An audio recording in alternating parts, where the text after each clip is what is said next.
guys, and welcome back to the Football Social live on Football Daily and Soccer AM social pages. And today it's the first North London derby of the season, David. Looking at me there with a great amount of anticipation in your eyes. Might as well kick off with you.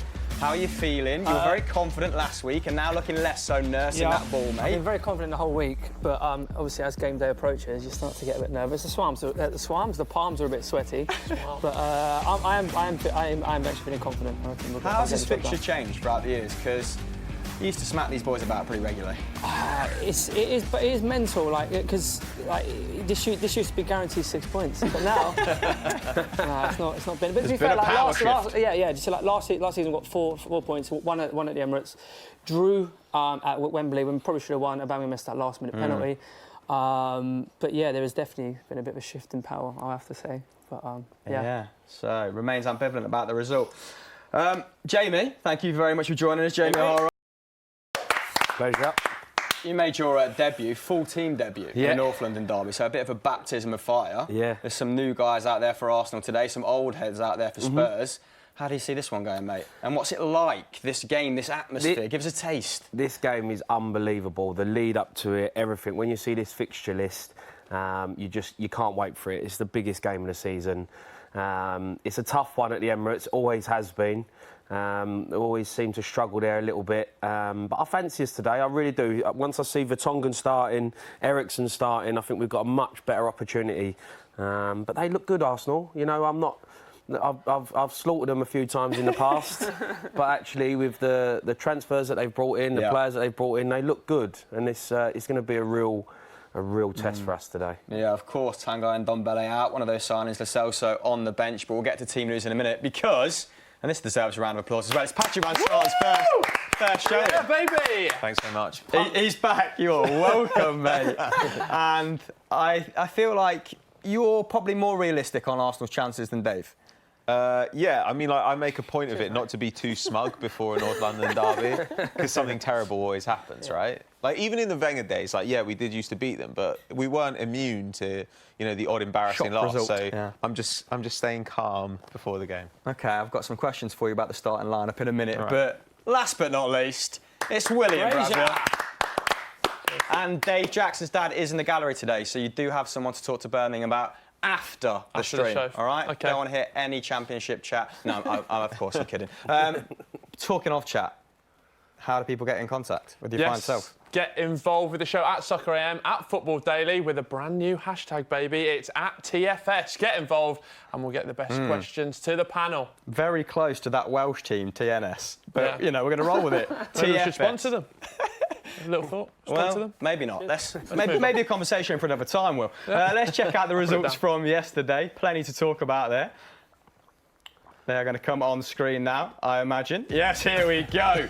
Kick off the bunch, Southampton and Manchester United, of course. 10-man Saints sporting the party there. Vestergaard getting an equaliser. Sheffield United picking up an unlikely point. We say unlikely, they've been impressive at the start of the season, haven't they? 2-2 at Stamford Bridge. And Leicester, not just edging out Bournemouth, Jamie Vardy putting in a very impressive performance there.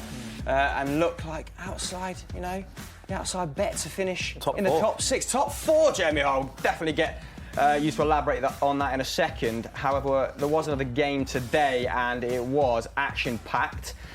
And it was Everton versus Wolverhampton. We have some final scenes at the final whistle here. Marco Silva looking, you know, rather pleased with himself, and so he should, because these are two teams who touted as kind of trying to break, you know, the hegemony of the top 6. Not the best start to the season, Wolves. This kind of gets Everton up and running. New boy Iwobi getting his goal today. Richarlison grabbing the winner. Let's have a look at the bottom of the table to see how yesterday's games affected 11th down. Talking of 11th, Tottenham sitting there. That does not look pretty, does it? Watford remain rooted to the table. That's now 3 draws and a loss for Wolves, and despite a kind of spirited display against City, Brighton getting, you know, absolutely decimated yesterday by Manchester City. Let's have a look at the top of. Business as usual in 1 and 2, but Leicester sneaking into 3rd there. And if you believe Jamie O'Hara, they might remain there for the rest of the season. Crystal Palace getting that victory, the controversial victory over Aston Villa with that last-minute goal being disallowed. We're really enjoying that. Let's go straight back to your point then about Leicester potentially, you know, breaking into the Champions League places. Are you that bullish on their chances? Because I was sort of not scoffed at, but said top 6 for Leicester. Yeah. Almost uneasily. But top 4, that's quite a tall order. The reason being is because it's Brendan Rodgers. He's been there, he's done it. He knows how to get results. They're playing a dynamic. The way they're playing is free flowing. They're passing it around. I've been really impressed with that Sionchu, who stepped in for Maguire. He looks really good.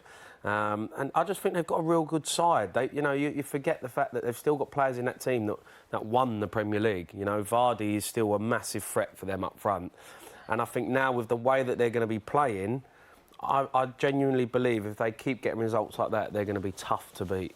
Yeah, I'd be inclined to agree. David, yes, Arsenal, 3rd best team in the league, he says. I do. I believe we are, because we do have the 3rd best starting 11 in the Premier League. I do firmly believe that. And do you think Leicester is close behind as 4th? No, I think I actually watched a programme last night where I watched Leicester. They look very, very good.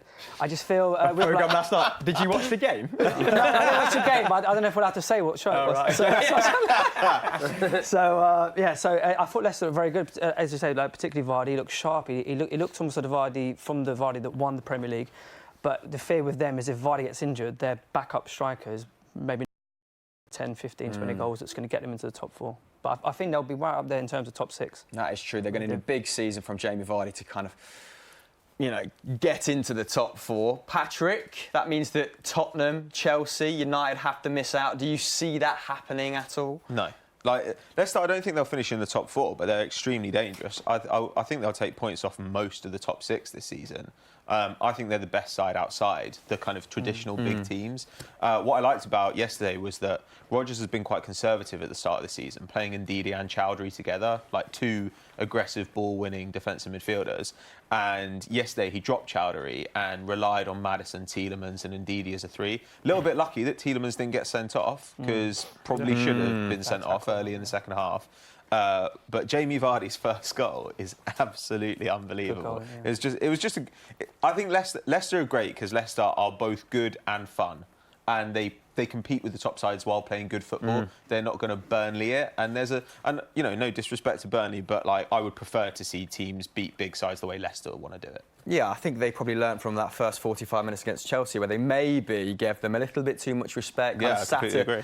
A little bit deeper than was necessary. Then in the second half at the Bridge, really took the initiative to them.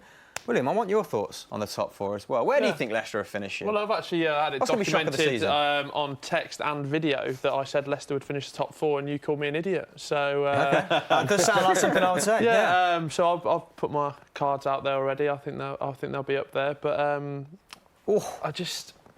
I don't know. I think they'll struggle with just the depth of that squad going forward. 2 very brazen shouts in the studio then. Would of course love Leicester to finish 4th. What were you saying in the comments then? Any standout questions at the start of the show, Will? But there's a few standout remarks, Chris, already. Dave's big shout that Arsenal have got the 3rd best starting 11 in the Premier League, drew a distasteful look from Jamie O'Hara, and the distasteful comments have been rolling in. 3rd best, with that defence, have a day off, Dave. Yeah, just wait till Bellerin comes back in, wait till Kieran Tierney's up and running, and probably Rob Holding and Socrates in the middle. Then we've got but at the moment, we've still got a few players to come back. A bit of a nostalgia question here. Which Arsenal player, Jamie, would you take in the Tottenham team? I'd have to say Aubameyang. For me, I mean, we need a striker to play with Harry Kane. If we're going to play a diamond today, it's like potentially playing a diamond. I think if we could get another striker up there with an elite striker, then I think we'd be a real force. And I think that's where we've let ourselves down over the last few seasons, just not signing a striker. I know it's hard for people because they don't want to play second fiddle to Harry Kane, but actually, if you watch how we play, we play a diamond quite a lot with 2 up front. So, there are chances for him to get another striker in. Yeah, Dele Alli prospered kind of as a second striker, didn't he, last season before, but he's, of course, a fitness concern for today. I think Let's talk about Arsenal's lineup before we move on to Tottenham then, because we do have that on screen now. And, I mean, the only surprise there, I guess, is the lack of Ceballos, Dani Ceballos, the man who's drawn parallels, comparisons with Santi Cazorla. What do you make of that, Patrick? I would definitely have started Ceballos. I would probably have gone for a 3-4-3 actually, just because of Nacho Monreal going off to Real Sociedad this week. Kolasinac hasn't played a lot and he's generally better as a wing back, so I would have probably gone for a bit of a change of shape. But this is kind of packing the midfield with really defensive work, I suppose. Like, Xhaka's not a good defender, but he will defend. I expect to see Ceballos in the second half. Maybe it's just the fact as well that starting that front three means that the bench could potentially be kind of weak. So it's nice to have Ceballos on there, so you have got somebody fresh in the second half if you need them. Because otherwise it's, you know, Reece Nelson, Joe Willock, good players, but teenagers. Sort of impact the game in the same way that Aaron Ramsey did when he came on last season. Sure. You've got a really useful, flexible player on the bench, can only mean good things for Arsenal. Quizzical look from you there, William. Before we move on to the Tottenham lineup, did you have something to say, mate? Or No, I just normally look like that. No, just generally perplexed. Go on. No, I thought, because when Emirates did the substitutions last week, I think we were all saying in the studio they were quite bizarre, but then it led to Torreira scoring, and you take that first 30 minutes and the last 10 minutes, I thought it was very solid performance. Yeah, there was to say positives from. Signs of improvement for sure. Yeah, let's go to the Spurs formation then. So this is how we think they're going to line up, yet to be confirmed. Yeah. But Alderweireld, Sanchez and Matonga making up that back three.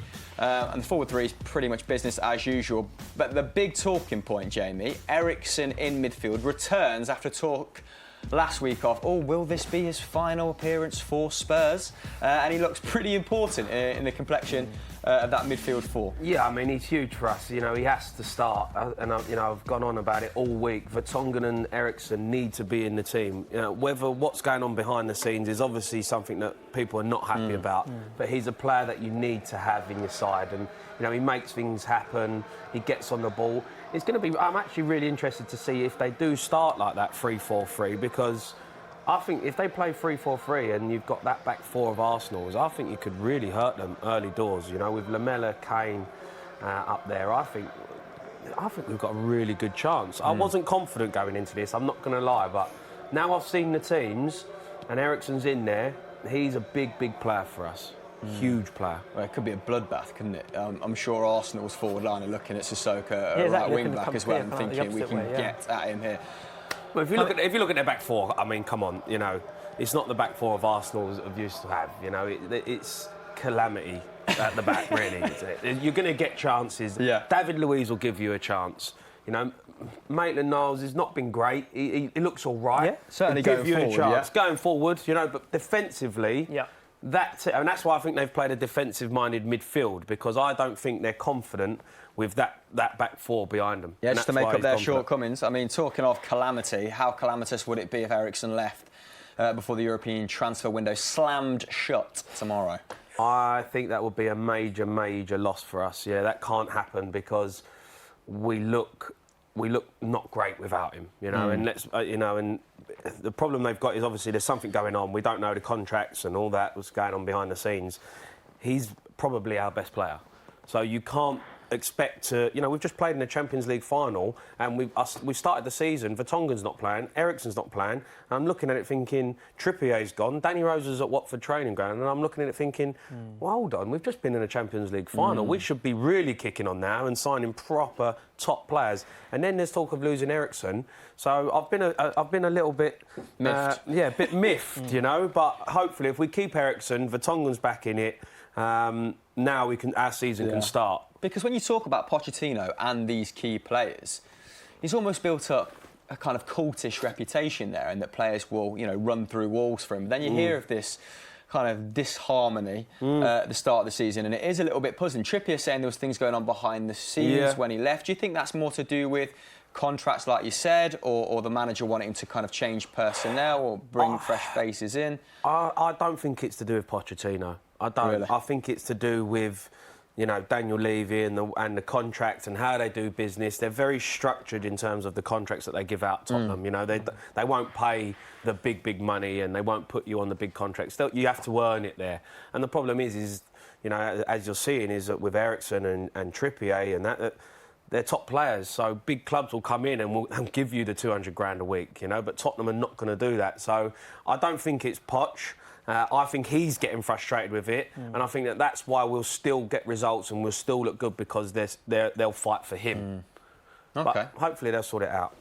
Nice. I mean, Patrick, you've seen both lineups now. What kind of individual battles interest you most in these two starting 11s? Well, I mean, Spurs' right side and Arsenal's left side, you've got Aubameyang's going to be looking at the space between Alderweireld and Moussa Sissoko and being very interested in it. And while Vertonghen's a great defender, but Vertonghen hasn't played. So Pepe coming into that slot will be quite interested. I don't know. I think that this is actually quite similar to the Spurs of last season. Like, they went out this summer and really added to their midfield, right? Lo Celso and Ndombele, really good signings. But without either of them in this game, without Dele Alli as well, it's actually quite similar to last year, where they were kind of completely ignoring the midfield and pretty much just going over the top. And I think with that front three and our back line, that's 100% what I expect them to do in this game as well, because Winks and Eriksen is not what you'd call a defensively sound midfield. Both those guys are great passers and they will defend a bit. Eriksen's a good presser. Winks is an OK defender. But fundamentally, that is a get the ball forward as quickly as possible setup and rely on our back three to just beat their guys one-on-one. So, I don't know. That's a big gamble on the back line there, and Arsenal have got to have a similar gamble, but on their front line. Interesting. I think they might play a diamond. Really? Spurs, I do. Looking at With it... what, Alderweireld at right back? I think he's going to play Sanchez at right back. OK. And Vertonghen in the middle with Alderweireld, and then play Danny Rose on the left. Winks sitting with Sissoko. Who else is there? Eriksen. Yeah, Eriksen will play as the 10, and I think he'll play Lamela in there, and I think he'll play Son and Harry Kane up front. Yeah. I'm really intrigued to see how they start this game, because to go to the Emirates, which is one of the toughest places you can go, especially in this game, and play a 3-4-3, you've got to be really confident with how you're setting up. Yeah. Because that's not an easy formation to play, I'm telling you. Why is that? It's because it's quite expansive. You know, the way you play it is, you're playing with wing backs, they're bombing on, and when you've got players like Lacazette and Aubameyang and Pepe, they're going to hurt you down the sides. If you're a tight three as like the centre pairing of Tottenham, the space is going to be down the sides, and they're going to expose that Arsenal for me, and that's what I'm worried about. I'll be, so it's going to be really interesting to see if they do start like that, because Wolves play it and they play it well, but they work on that formation every single day. Now, Poch isn't afraid to change his way and his style and the setups. He's not afraid to do it, but this is a big game to go and change your formation in. Yeah. Well, we are getting some live footage now from the Emirates, and the formation's going to probably present themselves a little bit more clearly over the next 2 minutes, so we'll keep you updated on that. Until then, Will, questions? Yeah, lots of questions coming in, people getting their score predictions in, so maybe a perfect time for that, Chris. Oh, well then, go on, you might as well kick us off, mate, on the left. We'll work our way around. I'm going to go for 4-2 Spurs. Wow. 4-2 Spurs. Action-packed fixture. 3-3. Patrick, I imagine there's not going to be as many goals in your prediction. I don't want to predict it. Come on, Pat, I just don't want to do it. Doesn't want to do it. You don't want to. Is this you getting superstitious? What do we get? I don't like to predict the result. I just can't do it for an Arsenal game. I'll get Pat to write it in an envelope and then reveal it at the end. And then we'll present that at the end.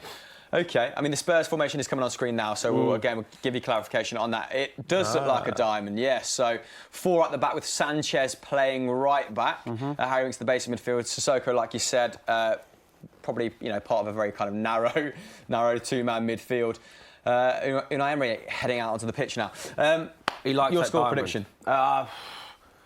I've said it all week. I'm going to be a bit, quite boring and say 2-1 Spurs. But I do genuinely think that, we've got a good chance. We'll take that. 3 goals. Doesn't sound boring to me, Mr. O'Hara. Jackson? I'm going for 3-1 Arsenal. 3-1 Arsenal. Punchy. That's going to do nothing for you in the comments after your remark about having the 3rd best team in the league. Right, let's have some odds on screen now. These are friends Sky Bet have got some price boosts lined up for you. Top one being Aubameyang to score a brace. Was 7-1 now, 15-2. Some of the standout ones for you there, William, because I know you're, privy to a little flutter. When the fun stops, I stop as well, Chris. That's what you've got to remember. The fun never stops on this show, though, Will. But yeah, I think Pepe scored from outside the box. Looked very dangerous last week, but I mean, if you can keep him off his left foot, I mean, that's half the battle. Yeah. Trust you to pick that one. That is one of the most outlandish ones we've got on there. And of course, odds are accurate at the time of recording and subject to change. Go to the website to see more details. Got to be 18 plus to partake in the fun. Lovely, that was. A little clap there from Dave, just because of the T's and C's at the end. No, just well impressed done by the for prize doing boost your in job. general. Yeah. Thank you. Competent. Yeah, that's what we're striving for here. Competency. Looks like the game is about to kick off, gentlemen. So let's strap ourselves in. First North London derby of the season. Tottenham, of course, looking to bounce back from that awful loss to Newcastle. Promising signs against Liverpool, despite the result. But you also have noted on how many kind of shots you've conceded in other ties, particularly against Burnley, Pat. Yeah, we've conceded a lot of shots in every game so far this season. Yeah. Like, I think we got outshot at Newcastle, against Burnley, and of course against Liverpool. I mean, there are positives from Liverpool. Pepe looked very good. That's pretty much the main thing. Pepe looked really good. And also, you know, looking bad away at Anfield is what they do to you. Yes. Like, that is the way Klopp sides just, like, shut you down. But it's no surprise we look a bit defensively suspect, and I think that we'll probably have to wait for the returns of Bellerin and particularly Kieran Tierney to get things on track. So it might be that we have to wait until kind of mid-October before we see like a truly coherent side. But on the other hand, like, the quality of chances we've allowed have not been. Oh my God, what has just happened there, Patrick? That's a brutalisation, is what's happened there. Hit that. Oh my goodness. Can you Right on the edge of the area. Right on the edge of the area. Sorry, who was that gone in? Who was that back heel, Patrick? This is a bad man, isn't it? Unbelievable. I mean, Ozil's ill, so I'd be impressed if he did that, Dave. Bit worried about nobody picking him up on the edge of the box. You know what I'm worried about? Sanchez playing right back. Yeah. I mean, aggressive. Some of the Spurs fans in the office have said he's been a little bit suspect at the start of this campaign. Of course, we like him. He's a very good defender on his day. But no, is he short of confidence, or is it? No, his positioning's not very good. You know, he gets caught out of position. When I watch him, he's very good on the. You know, he's good on the ball. He's strong. He's aggressive. But if you're playing a diamond, you're kind of leaving your right back and your left back exposed. Yeah. You know, to deal with the danger. Because there's only one midfielder at the base. Yeah, because obviously you're as a type 4 and a diamond in midfield. So I'm worried about Sanchez here. Do you think him playing in a 3, like when he first broke onto the scene, do you think that masked some of his defensive inadequacies and we're now seeing him a little bit more in a 4? Well, look, when you're playing a 3, you're protected a bit more. Do you know what I mean? And you can get yourself out of trouble playing in a 3 because, you know, he's got pace and power. But I don't think I've seen him play as a right back, you know, and this is my big concern that I've had with Tottenham, is that they got rid of Trippier, who I thought was still a brilliant player, and haven't got anyone to really replace him, you know. Now we're playing a centre-half at right back, you know. It's worrying times for me because I think if Aubameyang and Lacazette turn up, they're going to start exposing that side. That's the thing. Like, obviously, we're playing at home. If you've just seen if you're ever Aubameyang and you're thinking, right, I'm going to be directly against this guy who's normally a centre-half, I think let's just go for it. Let's put, you know, first 5 minutes trying to run past and like he kind of just and then that player's always going to be on the back foot then. Yeah, Pepe looks like he's going to be your sort of cutthroat player, doesn't he? The person to take the initiative to the other team.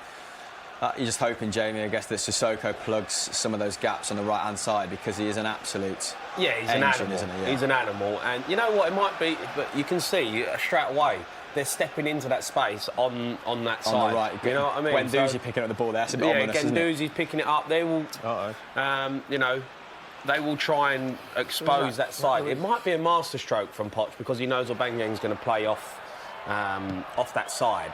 And he's thinking that Sanchez will be able to deal with him one-on-one. Pace-wise. So, in terms of pace-wise and being aggressive, he's quick. So it might be a masterstroke. You know, the diamond formation can work. It really can. But, it's one of my favourites on Football Manager, Jamie, that's for sure. It's big time. I'm a big 3-5-2 on. Now I think the diamond just gets exposed a lot, you know. And trust me, it's one of the hardest formations to play. I used to play in a diamond. I used to play on the left side of the diamond, and I tell you what, we used to call it the graveyard shift because all you did was run. You're running everywhere, you're non-stop because you've got to get out to the fullback, you've got to get out to the winger, you've got to get back defensively, then you've got to get on the ball. Yeah, it's not an easy formation to play in if you're not. Well, like you said, almost it's playing out kind of verbatim there, getting down that right-hand side. Arsenal finding space. Just great defending from Danny Rose. Yeah, really good defending inside the 6-yard box. Talking of weak links, Patrick. Kolasinac. Now, so it's corner ball. That's better from Sanchez. Clapping corners. No tension at all. It's fine. That's better from Sanchez because we saw that run an awful lot last season, didn't we, from Kolasinac? Oh, was it Sissoko getting back there? Sissoko covering that run, and like you said, that's probably something he's going to have to do time and time again. Sissoko, honestly, he'll do 14k today. If they play like that, he will run himself into the ground. But you lose him going forward, which I think is good. You think he's good going forward, and you're going to lose his ability going forward. Get that. Oh, my goodness. Oh my God. The camera angle deceiving us a little bit there. I didn't quite catch who it was. Arsenal having a good chance on the edge of the box, but so Maitland-Niles just hitting a sea of bodies. Talking of weak links, David Luiz at the start of this season, Pato, how's he been kind of defensively barring the higher profile sort of mistakes? Barring the Liverpool game, he's been pretty decent. Like, I mean, the thing about David Luiz is I actually think David Luiz has always been a quite underrated centre-back. I wrote about that at the tail end of last season before he was ever a possibility that he'd come to. Oh, that's going in the bottom corner. Tell you what, that's going in. That's a great. I don't think Luiz has got that covered, has he? But he's going to add a lot of passing out the back as well, which is helpful. Like, and he's been really aggressive in this game so far. Like, don't get me wrong, he's not perfect, but I think he's better than our other centre backs. Yeah, exactly. Yeah. Apart from maybe Rob Holding, but we don't. Jury's still out a little bit because Rob Holding's so young. So. Yeah, the whole kind of narrative, the mistake narrative is overplayed with David Luiz. It's just the way it does happen. It is normally. But doesn't it when you do it in high-profile games? Yeah, exactly. And that's going to happen. But plus, you know, Emery does know his strengths and weaknesses. Emery managed him, like, at PSG very briefly. So, I mean, he's going to give us a lot. And I don't think actually versus our other defenders he's taken anything away. Do I think Mustafi would have dealt with the situations last week better than him? No. Definitely not. You don't survive in a Conte system unless you've got some very strong kind of defensive capabilities, do you? Yeah, he was in the middle of a back three. He's really good when you can protect him a bit. And I was kind of thinking maybe we'd think about the back three today. But yeah, if David Luiz has a great game, Arsenal will be really, really good. If he has a bad game, Arsenal will need to score a lot of goals. Yeah. So, yeah, it could be fun for the neutral. And I am a neutral, and I'm enjoying the opening stages of this game. You're not a neutral. What are you talking about? You're a fake Arsenal fan. Kieran Tierney's not made his Arsenal debut yet, so when he does, I will be getting the shirt. Oh, hello. Tottenham finding a little bit of space there between the Arsenal back four and midfield. Harry Kane going to ground, which has been a recurring theme at the start of this season. Come on. We'll move on from that, though. Will, any questions? Yeah, well, I wanted to kick off from your tweet you put out before the game, Hamill, asking about who's had the worst start to the Premier League season. A few of the Football Daily fans got involved. A lot of shouts for Watford, obviously they're bottom by a landslide. Man United, obviously not having the best start to the season, but yeah, who's not got off to the run that they thought they would have? That's an interesting question. So even outside the top six, because a couple of easy answers in there, Manchester United being one. Jamie, who surprised you this season? Who did you anticipate getting off to a better start? Yeah. Tottenham, to be honest. Yeah, sure. I mean, you know, like, we've had some games where we've got to look to be winning, and you know we're sitting 11th, I think, you know, and it's not been a great start. And I thought this season we would really kick on. We just got into a Champions League final, you know, was brilliant in terms of getting to that, and I thought that was going to be our stepping stone to really kick on. And you know, apart from the Ndombele signing, I've not been overly convinced with it all, and it's kind of obviously stuff going on behind the scenes. Yeah. The Newcastle performance was obviously really poor. So really odd in the domestic form. You know, apart from that European run, the tail end of last season, the start of this season has been really patchy. Why can't, you know, Tottenham get it together? I mean, if you knew that, you'd probably be in charge, wouldn't you? Listen, I'm going to be honest, right? I don't understand why we play this diamond formation. I love Poch, and he's obviously a great tactician, but I don't think it suits us. You know, the diamond formation for me is just hard to play in. If you ask the players, that midfield will say it is a hard formation to play in. It offers you no width. And is he playing it out of necessity though at the moment? Yeah, but this is... I could get it last season when he kind of needed to. But I don't see why he needs to do it now. We've got Song, we've got Lamela, Sissoko and Winks can play centre midfield. Eriksen can play as a 10. Oh, my God. I just... Well done, David. I mean, you're very jumpy, aren't you? Yeah, it's fine, mate. No? I reckon that was half a chance there. It's like I said. He's supposed to twist it better. He's got to play him. So what's happened there, Dave? Break down that situation for me. Ball's been won in midfield by Arsenal, a bit of a dodgy clearance from Spurs. I think Xhaka has played it into Lacazette, and he's kind of just scuffed his shot. It was poor. But, you know, at least we are getting the ball in the right areas. So. I'm sure two people should be going up for the same header. Oh, Son getting onto the ball here. Oh, he's in. Oh, hello. No! Get in! Oh, Eriksen! Who was outstanding last campaign. Should he have done better with that parry? Jamie O'Hara take us through the goal. What has happened when the replay comes on screen? I'll tell you what, it's a fantastic goal. Lloris has just... He's lumped it. Kane's won the header. He's flicked on, dropped to Son in space. He's beat David Luiz. I don't know where he's going. And then Lamela's drove forward, hits it across, keeper saves it, parries it, drops to Eriksen 6 yards out, tapping. What a run that is from Lamela, by the way. Great run from Lamela, but I don't know where David Luiz is going. A touch, finish. I tell you what, the keeper's done all right. Eriksen following it in. It's a great goal. And that is why the diamond is such a good formation. Actually, you're right. Leno's kind of done well to reach for that. That was a little bit further away from him than that's not an easy save. Than it first appeared. What's happened from an Arsenal perspective there, Patrice? It's just two guys have gone up for the same header, and it's meant that when the ball's gone over them, there's nobody there to pick it up. But I mean, it's disappointing because it's actually been a really dominant start from Arsenal, and that's the first thing that Spurs have done. So yeah, I mean, it's a little bit demoralising, but again, it's just a bit of a defensive mix-up, which is kind of what Arsenal do. For Arsenal. Yeah. I mean, if you watch it back, you'll see David Luiz. I mean, two of them have gone for the same ball, which ain't good. But if you watch David Luiz's positioning, this is why Chelsea got rid of him. He gets sucked into the game, you know. And when you, is that not his role to step out? Is he not the more aggressive ball-winning centre back? Yeah, but if you're going to step out, you have to win it. You know, you can't step out and not win it. Son's just breezed past him. Then all of a sudden, sorry. Oh my God! All of a sudden, you're all over the place. Then you can't get back. You've got runners off it. Tottenham are in again here, Lamela. Hello, Tottenham sort of camped out on Arsenal's 12-yard line at the moment. There's a slip from Torreira. We need to relax a little bit. I mean, this screams goals.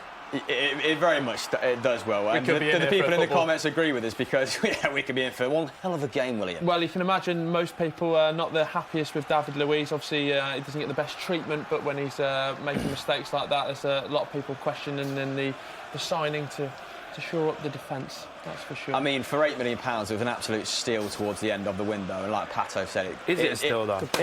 It still improved Arsenal defensively. Does that say more about David Luiz or the state of Arsenal? He's made 3 mistakes already, though. But he's also put Arsenal in here. Was that Quentin? Too much time. There were 3 guys there unmarked. Spurs' defending does actually look pretty bad at the minute. Like, when you look at the guys in the box here who don't have anyone covering them, it's a bit worrying. What has he done there? I mean, this taps into what you were saying earlier. We're seeing an element of directness from Spurs, but we're also seeing in the last couple of minutes some more intricate build-up play.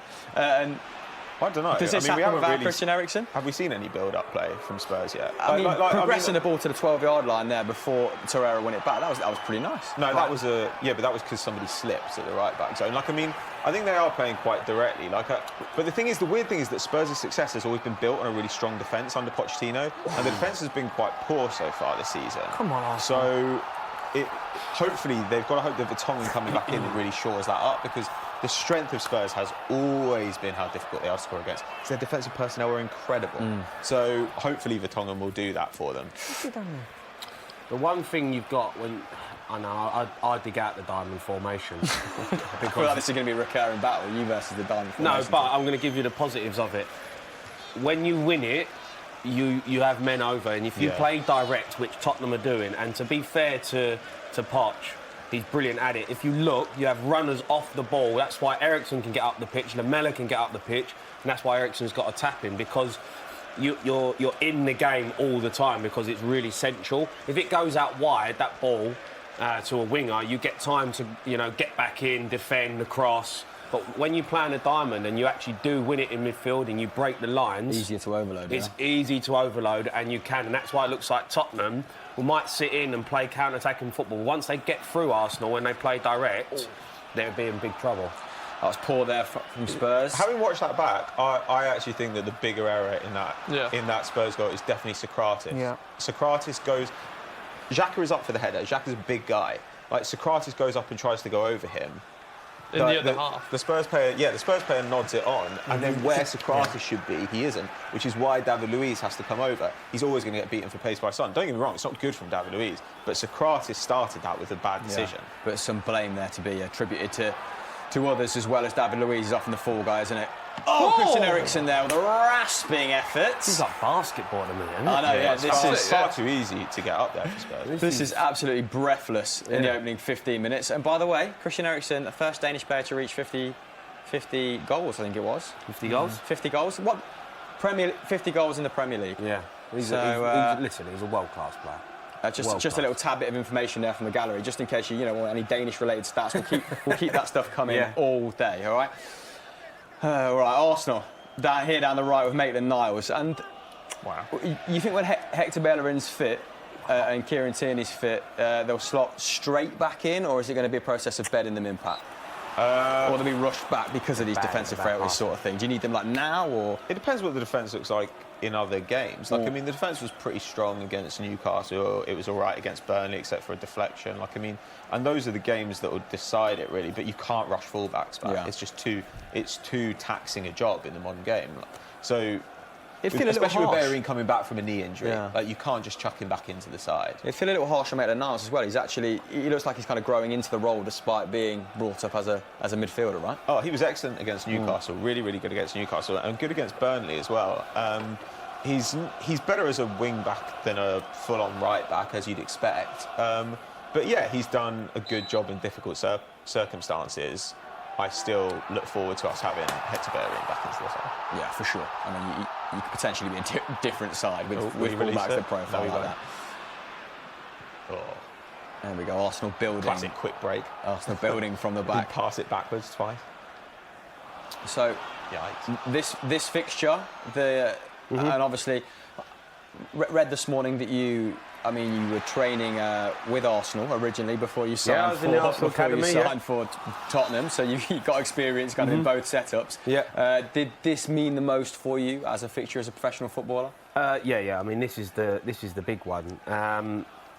Growing up, this was even through the academy. Arsenal Tottenham is a massive game. Were you a Tottenham fan whilst in the Arsenal academy? Sorry. Yeah. Oh, right, okay, I mean, Arsenal had a brilliant academy when I was a kid. They had, they was up there with the best in the world. They were brilliant. There's a good chance here. That's what I mean by Spurs not doing a great job in the area. So, I mean, this game, this is where you can be so expansive in this. Keep going then, son. Arsenal on the back. Go on, son, beat him. One-on-one. Oh, what a save! You do not want Son coming inside. What a save. On that right foot, kind of taking that finesse sort of shot. Arsenal a little bit lucky there not to be 2-0 down. Lamella again off the ball. Outstanding stop. Making up for terrible work on the first goal. Outstanding stop there from the big German. And I kind of empathise with you trying to go through your story there whilst watching a game like this, because it's just end to end. I'm not sure how much extra knowledge we're going to get in the first 45. The thing is that you're watching it, Arsenal look like they're on top, but as soon as they give it away, Tottenham are just breaking through them. And they know if they get 3v3 against that Arsenal defence, they're going to get chances. I mean, they've had 3 great chances, Tottenham. Dave, a couple of big sighs from you at the end of that so far. Not panning out the way you thought the first kind of 20 minutes would, right? We look so defensively fragile. It's extremely worrying, mate. You said that in such a composed fashion, but it's extremely worrying. We need to try and build. We're at home. This game is 90 minutes. Let's just try and build a little something right now. It's stupid. Typical Arsenal fans, isn't it? Typical Arsenal fans. Well, you mean you're kind of getting sucked into the frenetic pace of the game? Well, it's just they always, they sign a couple of players, they think they're at it, they think they're going to win the league all of a sudden, got the best 11, we've got the third best 11 in the league. I feel like we might see fireworks on the sofa, to be honest. Played off the park, at their own ground. wouldn't quite say It that, sums mate. them up. That's what we've got Jamie O'Hara here for, to stir the pot with some FD Arsenal boys. William, what they're saying in the comments? Agreeing with Dave or agreeing with Jamie? Just to stir the pot even further, James Nolan has said Leicester have a better defence and midfield than Arsenal at the moment. That's not me, that's the words of James Nolan, a big FD fan. James Nolan, what do you make of James Nolan's comments, Pat? They've got a great midfield, Leicester, and they've got a really... I don't know, Leicester's defence, I might be there with you. It kind of depends how good Tierney is when he comes back in, whether Bayern's lost a step, like, we don't really know. Midfield, I think it's hard to say. Like, I think Arsenal's first choice midfield, and especially the depth, is a lot better. Like Torreira Ceballos is a pretty handy pair, and Guendouzi, the fact that Guendouzi's a useful player last season when he was 19 years old is a pretty good sign for his potential. But yeah, I mean, if your argument is that Leicester look really, really good, I completely agree. And all those guys are 22 as well. Yeah. You know, like Ben Chilwell's super young. Ricardo Pereira's not as young, but Soyuncu's really young. And Ndidi, Tielemans, Maddison, I think they're all 22, those players. So, I don't know, the future's kind of bright for Leicester if they can keep that squad together. Most certainly. I agree. To an extent, I mean, it's been good for Leicester that Sionku has kind of hit the ground running. Let's see how he's faring in 10 games' time. He looks like an excellent player, and his profile is very similar to Harry Maguire in that sense, where he's just playing out from the back very comfortably. When I've spoke to a few people who are close at Leicester and know the ins and outs, and they actually rate that Sionchu more than Harry Maguire. Interesting. They think he's going to be... Has that been a positive PR for Leicester, or do they genuinely mean it? Genuinely. That's from people like inside the club who they are basically saying they didn't care that Maguire was gone. They didn't mind because they knew that he was going to step up to the plate. And of course, they've got Benkovic, who I know a little bit about from last season. He was on loan at Celtic. He was excellent. I think he'd be a very good deputy for either centre half if they get injured. Johnny Evans has bags of experience. So the Maguire exit hasn't really dented them significantly, has it? So I don't think it's the most outlandish claim made there from Mr. Norton, was it? Naughty Norton. Nolan or something, wasn't it? Nolan. And a film director. Nolan. Christopher Nolan. Yeah. Close. Jonathan Nolan is also his brother. Screenwriter. Kevin Nolan play for Bolton. Kevin Nolan. Yeah. Any of the famous Nolans in using the Not a great hashtag filmmaker, to our TFS. knowledge. The Nolan sisters, get them in the comments below. You know, can you name another famous Nolan? What an excellent question. Don't start thinking now, Will. I was about to come to you for another question, mate. People speaking, such as the social media world, Pepe talking about the £70 million price tag. Now, obviously, we're not going to be judging him after 4 games, but he had the chances in the Liverpool game. At a stage like this, does he really need to show his price tag worth?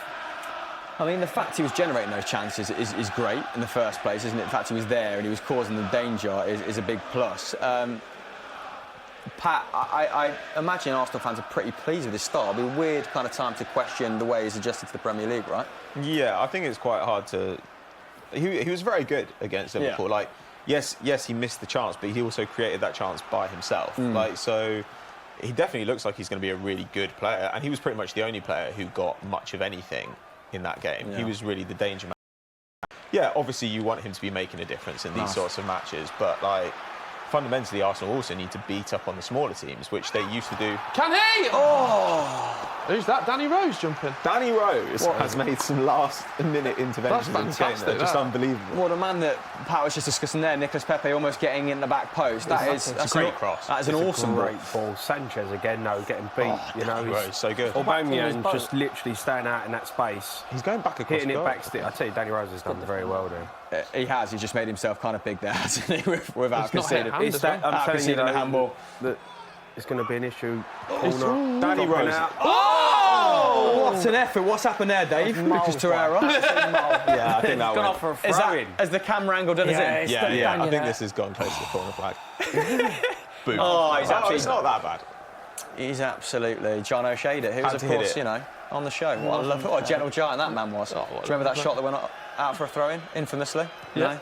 Yeah? Just have to trust me on that one. That's bold. Joining a new club, how difficult is it to sort of, assimilate? Because we talk about to Pepe step now. straight in. Yeah, so you obviously went out on loan a number of times. So Well, you've got yeah, I went to experience sign with for that. Wolves, Yeah. and it's a big step. You're moving your whole family, especially for him, because he's moving to another country. So he will need a settling in period. He's a young lad, Pepe. Yeah, it is. I think football fans are a little bit, quick to judge people in the first few months when you've got a 70 million price tag. Yeah. People will want to see instant results, but you need to give the lad a chance. You can see the potential that he's got, and he will need a settling-in period. He might need half a season. He hasn't played Premier League football before, so it's completely different in terms of the pace of the game. It's relentless. Every team's a difficult game. So, aside from playing style, what are some other factors that enable you to kind of settle quicker, or what are some other obstacles, in and around the club? Because obviously you settled very quickly at Portsmouth when you went out on loan, and you won their Player of the Season. Then you went to Wolves, and it kind of didn't work out for you at Wolves as much. So, what are some of the dynamics that maybe as football fans aren't particularly aware of? The perfect, it's, I would say, move as close as you can to the training grounds straight away. So you can settle in straight away. Be at the training ground as much as possible, around the players, around the staff. Because a lot of these lads that come abroad, they don't actually move over straight away. They don't bring their families over. So for me, is get your family over here, get settled, and if you're settled in your home life, then you'll settle in straight away and a lot quicker. At the club, and that's what I found when I went to Portsmouth. I moved down there and I stayed down there. When I signed for Wolves, even though it didn't go well for me, when I first went there, it did go really well, and that's because I moved there. I moved my family up there, put the kids in school, and I just think that's you got to have your home life right. And if you get that right, then you'll settle it, and then the football will take care of itself. Well, I suppose maybe that's the problem with Jose Mourinho, mate. He lived in a hotel for 2 years, didn't he? But I don't understand that. I mean, I don't understand that. You're the manager of one of the biggest clubs in the world. Hotel. It can't be good for your state of it's mind. like you need your family around you. It's important because you're going to have good days, you're going to have bad days, and it's important to have the home fix of people around you, who you love. Sage advice. You look at what Pep did. He moved to city centre, knocked 2 flats together, made himself at home in the city centre, and then Mourinho's 20 minutes down the line. Isn't he? Infallible bloke. I mean, talking of good and bad days, Arsenal have had 5 shots at the moment, none of them on target. Is that going to change with this David Luiz free kick, David? Top bins. Yes. Yes. The script is written for him. This one might knock Dave out, this free kick. He's going to land in Brentford. Yeah. He's going to hit one of them straight footers, isn't he? Like, it's going to end up either in the top left or in the top left of the stand. Yeah, it's going to come down with snow on it. Right, Pepe. Right, we're all waiting on bated breath here. Hey! Oh! I don't think that was that close. Will, you were very vocal about that. That really tickled your pickle. What happened, mate? I think I was just trying to G up the content a little bit there by stirring the pot. But yeah, it's absolutely about 3 foot wide. No chance of it ever going in. But shades of Torreira's effort. Just trying to get a rise out of Dave, but he didn't move, and he's clutching the ball even closer now. So he's giving me anxiety. Through this game, you'll see the 50 Shades of David Jackson. He's a different animal when he's watching Arsenal. It's settled down a little bit though. Like Arsenal have been a little bit better in the last couple of minutes than they were before that. Yeah, which is not saying that. Oh, no, Dave's horrific. settle down a little bit. So what's happened? Danny Rose, who's defended horrendous challenge. admirably so Horrendous far, just conceded a. This is a free lot kick of pressure and he's to been booked. invite out here. You know what Spurs are doing, right? They're trying to play out from the back, but what they don't realise is you can set up to play at the back, hit it to Harry Kane. That's where we scored from. You're inviting pressure, and this, it's the way that everyone wants to play now in the Premier League, and I get it. To play out from the back, but there are times when it's like, let's go off, let us get us up the pitch, you'll win a few headers and we'll break up from there. Especially if them two, and the partnership at the back doesn't look the best for... I suppose Arsenal are a hard team to play against in that sense, right? Plenty of pace up there, some really smart, intelligent forwards. Really hard. I mean, but also in this game, like, I'd understand it more if they weren't a goal up. Because if their aim was to suck Arsenal forward as much as possible, get them to press them, and then hit over the top, I'd understand it. Once you're a goal up, why take the risk? Still a pretty cavalier approach. And also then you saw Vertonghen. Vertonghen wasn't even ready for it when he's played it to him, and he's panicking, and you just think, why would you want to put panic on a side that's winning 1-0? Still playing. It's a very good point. What is the benefit at the moment for Tottenham playing it out from the back? Well, I think that's... in such a high-stakes fashion. I think he's right in what he's saying. What they're trying to do is... The reason they're playing out from the back is to suck Arsenal onto you, and then once you get through them, then you're through them, and then you're on their back 4. The problem is that you invite the pressure, and if you give it away, they're in on goal. So sometimes I just think, you've got to mix it up a bit. Don't be too predictable. Sure. And it's pretty fascinating. The last 10 minutes have definitely been different. Lots of set pieces for Arsenal. Lots of like Spurs breaking up the game with lots of tactical fouls, which is smart unless you get a booking like Danny Rose. But the ones before that were smart. It's slowed down a little bit, and Arsenal have kind of wrestled possession away from Tottenham, haven't they? But Spurs won't mind because, you know, their most dangerous attacks have come when we've had corners. Like, I think somebody actually did a study, like a football analyst did a study about like people taking shots when it comes out to them on the edge of the box from a corner, because it's so tempting, right? Like the ball drops to you. But if it gets charged down, you're in serious trouble. Your defenders are miles forward. So it springs the people's attacks more so than... Well, sometimes the best thing would be you've got a guy who's almost certainly unmarked out on the wing. Like, your tactic with a corner is always to cross for a headed goal, right? Pretty much. So you could recycle it out to him and try that again. But instead, just shooting from the edge of the box, it's a little bit of a, I don't know, people trying to get glory. Maybe it wouldn't be the wisest move. Not the best of corners. Rubbish corner. Apart from that, though, David Jackson. I mean, not the best of through balls from either Guendouzi or Louise. It was Guendouzi. We're getting the traditional football social close-up of David Jackson just kind of dead behind the eyes. Look at the powder. You look stunning today, mate. You look beautiful. Stupid makeup on him. Well, yeah, they're probably coming down in a minute. Someone said in the comments he looks a little bit like Christian Eriksen. Yeah, he gets that a lot. Do you? Just nothing from him at the moment. He's just going to sulk until Arsenal equalise. It'll be for the benefit of the show if Arsenal get a goal. Spurs that have played well. But there you are, last 10 minutes, 68 possession for Arsenal. And What is he doing? I don't think Luis, for his whole career, has been particularly great at distributing from goal kick, right? No, but he's not notably terrible. Like, I mean, he's got a little bit worse over the last... Actually, last season, tell you what, 2 seasons ago, he had a terrible year. And that's when everyone kind of agreed, oh, Lloris is overrated. And then last season, he was amazing for most of the year. And now I think he's actually a little bit underrated again. Like, I really... pendulum has swung. I've always liked Hugo Lloris. And bear in mind, this is a guy who they've got hundreds of appearances out of. And I think they paid, what, 7 mil for him? Good foul. Oh, they switched over. Yeah, see you later. That is... I That is ridiculous. So we're going to talk about that touch there? Just think to people like Manuel Munoz, well, we didn't go and buy Hugo Lloris when he was at Lyon. We were linked with him at the time, and we didn't go for him, and Spurs paid a pittance. Yeah, for Vertonghen as well. I think they got paid 15 mil for Vertonghen and Lloris. That's about as good value as you can get. And 12 for Eriksen, wasn't it? Yeah, though a few people passed on Eriksen as well, which was weird. It was very weird. Who's one of the more underrated players you've played with then? Who's someone that you've personally rated and the footballing community maybe hasn't shined a light on? Oh, that's a tough question. Underrated, I'd probably say someone like Tom Cairney. Okay. I mean, I know he's rated in the Championship, but the people don't rate him so much in the Premier League. But if he was at Tottenham, he would get in their team for me. He's a quality player. He's a quality player, yeah, technical, he can pass. Didn't really happen for him when Fulham got in the Premier League, but for me... Yeah, it didn't happen for anyone at Fulham, did it? Yeah, they just had a bad season, but obviously for me, he's classed as one of the best players in the Championship, but obviously, yeah, I mean, on the ball, he's as good as anyone I've seen. Yeah, do you think he's going to fare a little bit better under Scott Parker? I think so, yeah. I think Scott will get the best out of him. I know he's got huge respect for Scott Parker, so...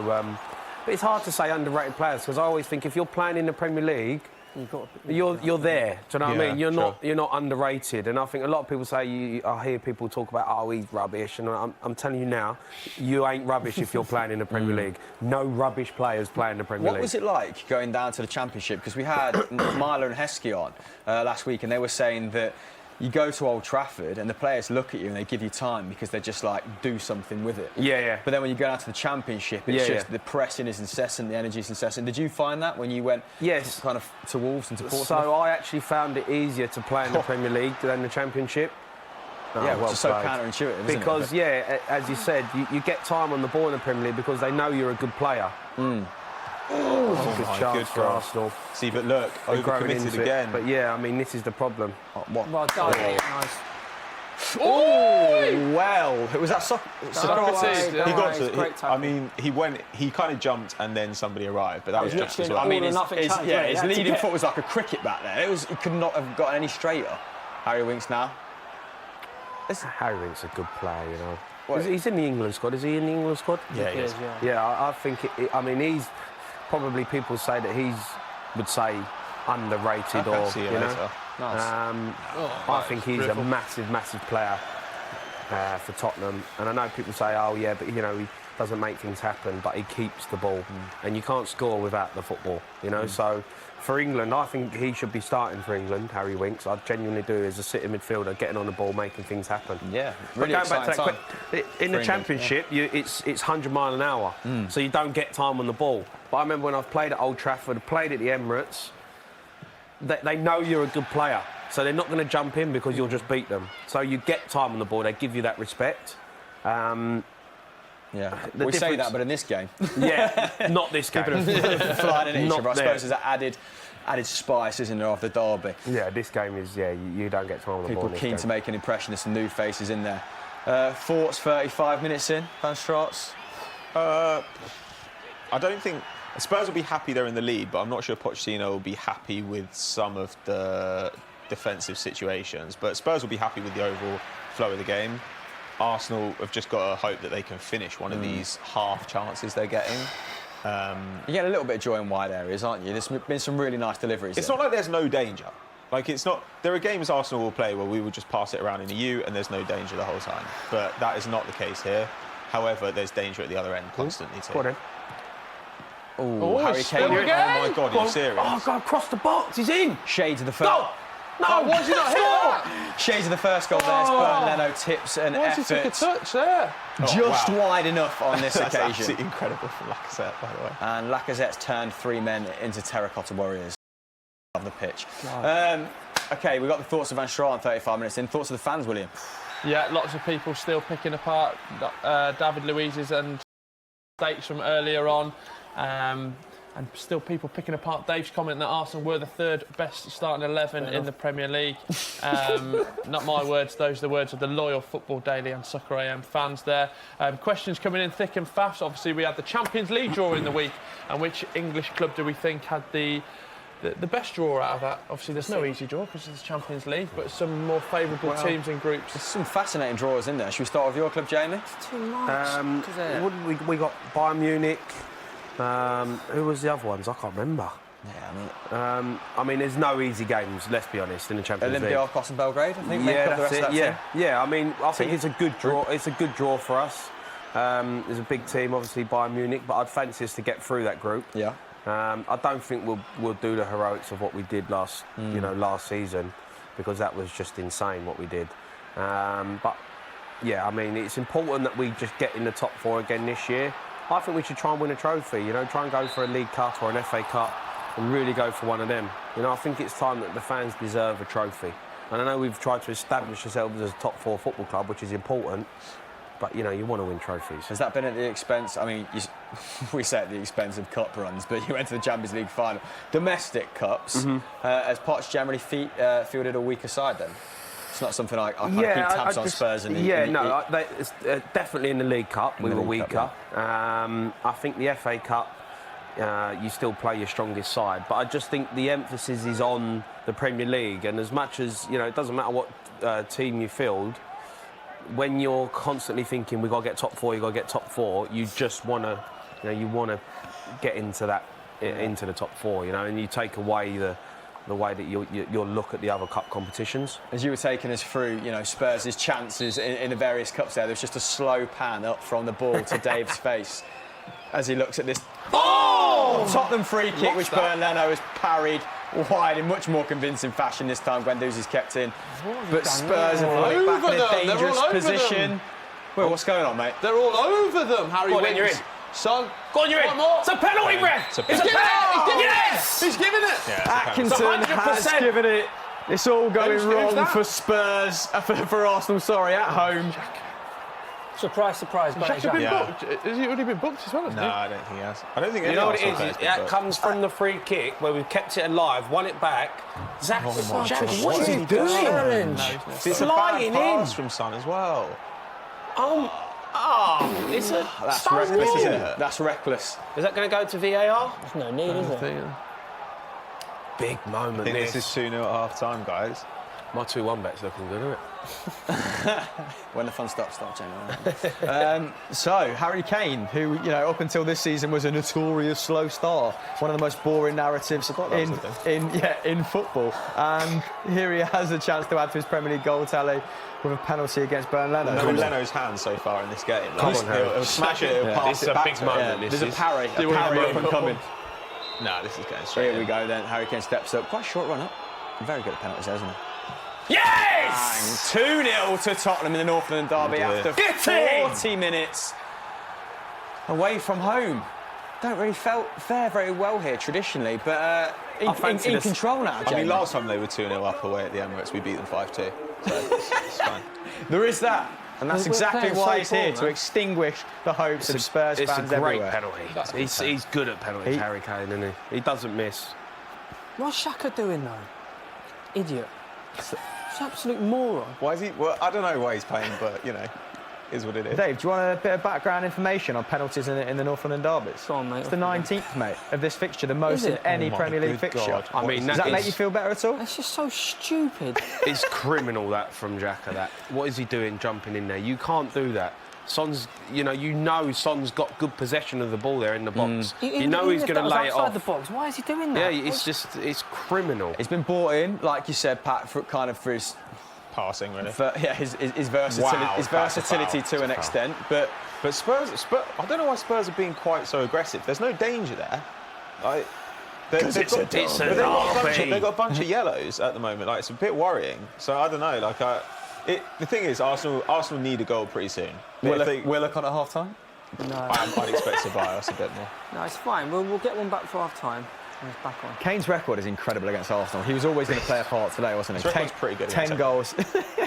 10 goals in 10 games. Why In particular, then, I should say. In particular. Stupid. Because he wasn't good enough. Go on, you're in. Go on, you're in. Oh, my goodness. But Leno is very, very quick off his line, isn't he? Very good starting position. Yeah, excellent fade as well. Very good keeper. Is that a good fade?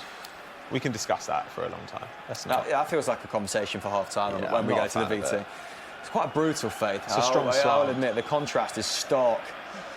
William, talking of stark, has there any stark remarks in the comments? Yeah, obviously, Granit Xhaka is getting what can only be described as a pounding in the comments. Jay Trembeth says, am I the only one that feels Xhaka is meaningless in this formation when Doozy and Torreira can sit in a 2 and bring Ozil to sit in the hole? Right, let's throw that out to the floor then. Do we agree with those comments? Yeah, I agree. I don't think Xhaka should be playing in this team, especially when you've got Ceballos as well. Yeah. Guendouzi I really like. Torreira I think's brilliant. Why is Xhaka in there? Again, Xhaka there's Anyone want a dive for header ball. today? I don't know why he's in there. Also ties that you think of Spurs and they've got all the attacking runners behind the strikers like Eriksen and Lamela, and that's what led to the goal. And then when it the thing is as well is I've done a lot of talking about who's better, Harry Kane or Aubameyang. Aubameyang's playing on the left.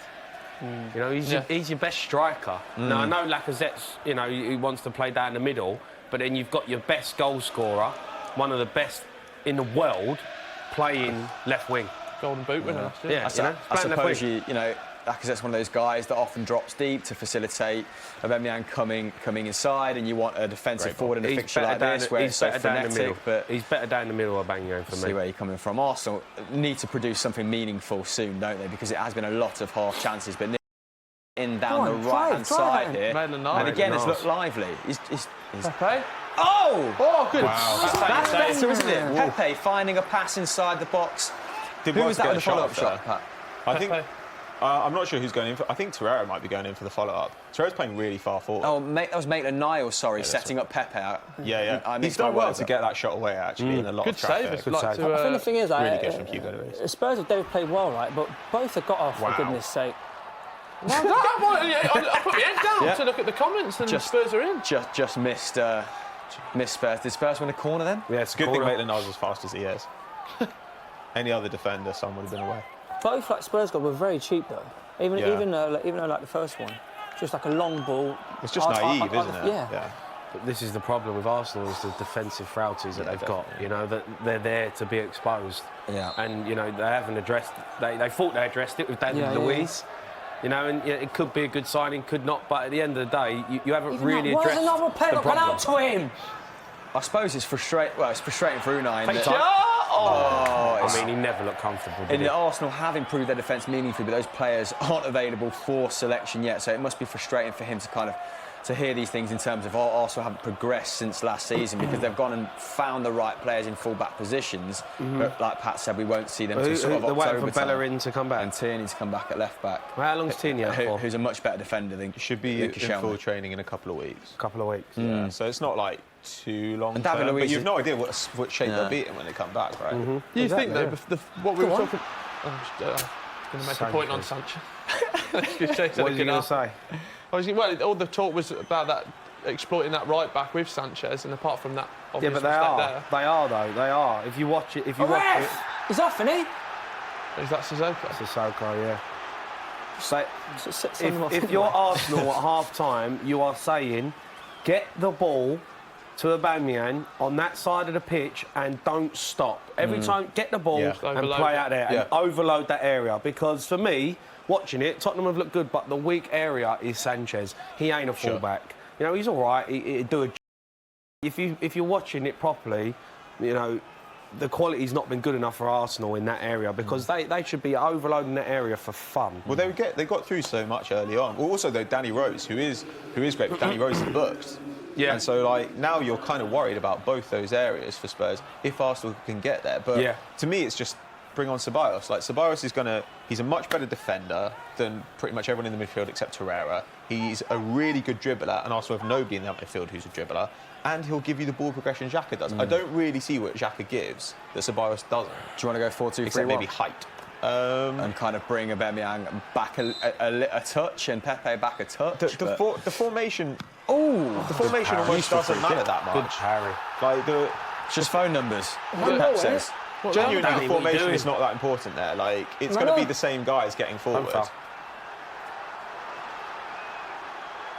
It's getting a little bit cagey now, isn't it, at the end of this first half for an injury time. Tottenham managing to clear their lines, but this is better pressure from Arsenal. At least there's an intensity there. Oh, what a touch! Yeah! Get him! We have a game, ladies and gentlemen. We have a game. That is a sensational goal. We have a game. He does tend to score. When he scores, Lacazette's goals are good goals. Them 3 touches there. You want Lacazette in that position, don't you? Because he's the most instinctive finisher, I think, at Arsenal. I more so than Aubameyang. I think he's the best finisher at Arsenal, but Aubameyang gets more chances. That's why Aubameyang scores more goals. Jackson, take us through this goal, mate. Take us through that. Sanchez. It's really poor defending from Spurs there. Arsenal kept pressing the ball. 2. I thought it was a bit of a crap flick that he's played in his left foot, but Lacazette has taken it in his stride, taken another touch, 2 touch, boom, finish. Really good goal. From Pepe here. Extremely good forward finish. Wow, that's a glorious first and second touch. They needed that. That was really vital. Second one even more so. His left foot as Sanchez's well. terrible Bang. clearance, though, straight back to the midfield. You know, it starts from Danny Rose. It was cheap, wasn't it? It starts from Danny Rose. We got out and he's had loads of time to pick a pass and he's tried to beat the player over on that side of the pitch. And then it costs us. You know, you've got a minute left. Hit it down the sides, down the channel. You've got a minute left. You're 2-0 up. That completely changes the whole game. Yeah. Changes the whole game. And where Arsenal are experiencing a bit of joy is where the players have been booked. And now, oh my God! And now this is going to embolden Arsenal in the second half, isn't it, to attack those guys with a bit more intensity. So as a player, then you go into the changing rooms. You've just conceded. I would be really angry. How much does this impact your mentality? I would be digging out Danny Rose. I would be, and I'm a big fan of him, but I would be saying to him, what are you doing? There's 30 seconds left, a minute left of the half, we're 2-0 up, and you're trying to beat a player when it's dropped out to you on the edge of the box. You know, get rid of it. There's times when you just, like, get it down their end of the pitch. Well, it changes the whole game. His booking as well, right? Yeah. Again, he was trying to take somebody on, and it got away from him and got booked. So stop trying to dribble Danny Rose. Do you think he's doing that because of that narrow diamond? Because he's been tasked with that. You've got to progress the ball down the left because we are so. Yeah, but then there's tight times in when you midfield. just get it and you look at the clock and you know, and it just and you just clip one down the side. Clip one down the side, get Harry Kane running or Son, and then you're up the pitch. But straight, you lose it there in that area. All of a sudden, you saw Arsenal just went like that, and then you think, you know, there was a chance coming. It changes the half-time team talk because it's gone from, you know, look, boys, we're looking really comfortable now. You know that Arsenal are going to come out like flying. Their whole team talk completely changes. They were 2-0 down, now it's 2-1, but they've got one just before the end. They'll be positive going into that now. You know, particularly when something happens like that against a team like Arsenal, you know, with the rivalry, with the record that you've had in the past as well, even as a player, do you start to think they're going to get back into this? Because this is just generally what happens. What you start thinking is that one thing is with Arsenal is they don't give up. Yeah. They'll keep going, especially at home.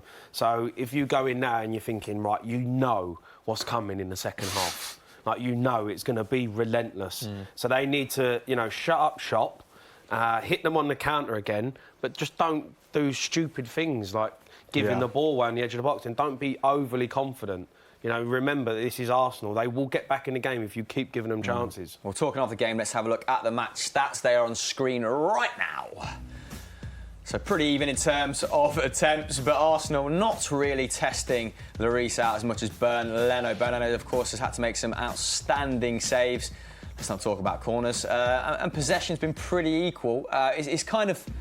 You mentioned, it was like a game of basketball earlier. There's been various parts of the game where each side, has dominated possession, but it's kind of worked out pretty much the same.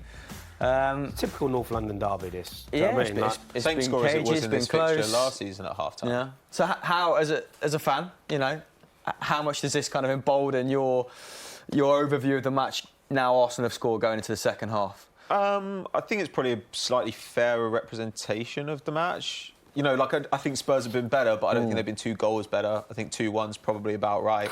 I mean, it'll be a better second half, certainly. But this is exactly how it was last season. Spurs had a first half penalty that Harry Kane had scored. They'd got a goal as well that was a little bit cheap, where Bernd Leno had let one in he shouldn't have, and Arsenal had also scored as well. So we had it 2-1 at half-time last season, and then it was all about changes in the second half. Obviously, Spurs though they've got Lo Celso and Ali on the bench, which is quite exciting for Spurs fans to have those options, whereas Arsenal are a little bit thinner on the bench, I'd say. Be interesting to see if any changes are made. Is anyone insisting on changes in the comments? Yeah. Are we getting a lot of Ceballos? Yeah, a lot of Ceballos coming in already, and people just wondering what... I think the next move, who's going to make it and who's going to stick or twist. We were talking about Dele Alli and Soso there, and Ceballos is the main one from the comments. For me, I'd take Saka off at half-time, and I'd put Ceballos on. I would do and I would play... I'd play Guendouzi and Torreira sitting, and let Ceballos play in front of him. And just let that front and just let that four be fluid, you know? Okay. Because there's they're causing problems. And then if you've got Guendouzi and Torreira kind of sitting, it stops the counter-attack. And then they'll just camp in. OK, I'll be interested to see if any changes are made. And, of course, if you're not subscribed to Football Daily and you've just tuned in now for our analysis of the game, then please hit that subscribe button and send in your questions, because we're going to rattle through some now and at the end of the show. Will, let's absolutely blast through the best ones you've got. Pick of the bunch, mate. People are talking about the right-back position and how bad Sergio Aurier must be. Is that anything you can give an insight into, Jamie? Well, he can't be bad, he's got massive pedigree. He's obviously doesn't trust him in the big games. I think he maybe potentially has come back from injury. Has he not been? I'm not sure he's fully fit. I don't think he's fully fit, so I think that's why he's probably not throwing him in. But is Sanchez on a booking? No. We can get confirmation of that. Yes, Danny Rose, maybe. Sissoko's done well to avoid it. Yeah, no booking for. I just think Sanchez is going to get exposed in this second half. Because they're going to be relentless now. Arsenal. They're going to keep coming. And for me, looking at our bench, Dele Alli for me and Sergio Aurier would be ones I'll be looking to put on. Okay, great question. Who we got up next, Will? Down the bottom, Frizz says, after a fantastic performance yesterday from Sheffield United, do you think they've got enough to stay up? Yeah, 100%. Yeah, I watched them a lot last season in the Championship. Chris Wilder, the manager, the way they play like a 3-5-2, and they're not afraid to go and play that way against anyone. And I said at the start of the season, don't be surprised if they're going to really surprise teams in the Premier League, and they're already showing that for me. I think they'll definitely stay up. That's a bonus point against Chelsea, right? I know Kurt Zouma scored that unfortunate own goal at the end, and that's probably going to mean the Chelsea fans get even further on his back. But they've fared well against clubs that sort of like middling clubs like Crystal Palace. Like they completely dominated Crystal Palace, Sheffield United, and I thought that fares really well in terms of survival, because these are the sort of clubs that might get sucked into that relegation battle. And the fact that they were I think they only allowed Palace to have 2 shots all game very early on in the season. That might be wrong. Yeah. But it was an extremely low amount. And I, for one, kind of discounted them at the start of the season just because, the average age of the squad was quite high. They weren't that adventurous with their recruitment. Chris Wilder plucking players from the lower echelons of, English That's football. why you're a presenter. Exactly, mate. Exactly. I didn't even know who Callum Robertson was before, but he looks like a very comfortable Premier League player. He's a very, very good manager, and the way he plays and the way he gets them set up, they are hard to beat, and they are free flowing. They're not scared of anyone. The team that I'm most worried about is Aston Villa, and they've spent the most of the teams that come up. They spent a fortune. So what makes you say that then? Why are you most worried about them? Just the way they play, they're very Championship. They play very Championship football. If you watch Sheffield United, they're a bit like Bournemouth.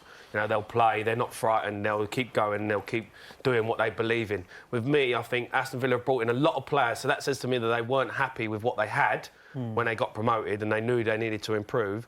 But the players that they brought in, it takes time to gel that many players. It's not easy. And the problem with the Premier League is you don't have that time. You've got to go straight away. You need to kickstart.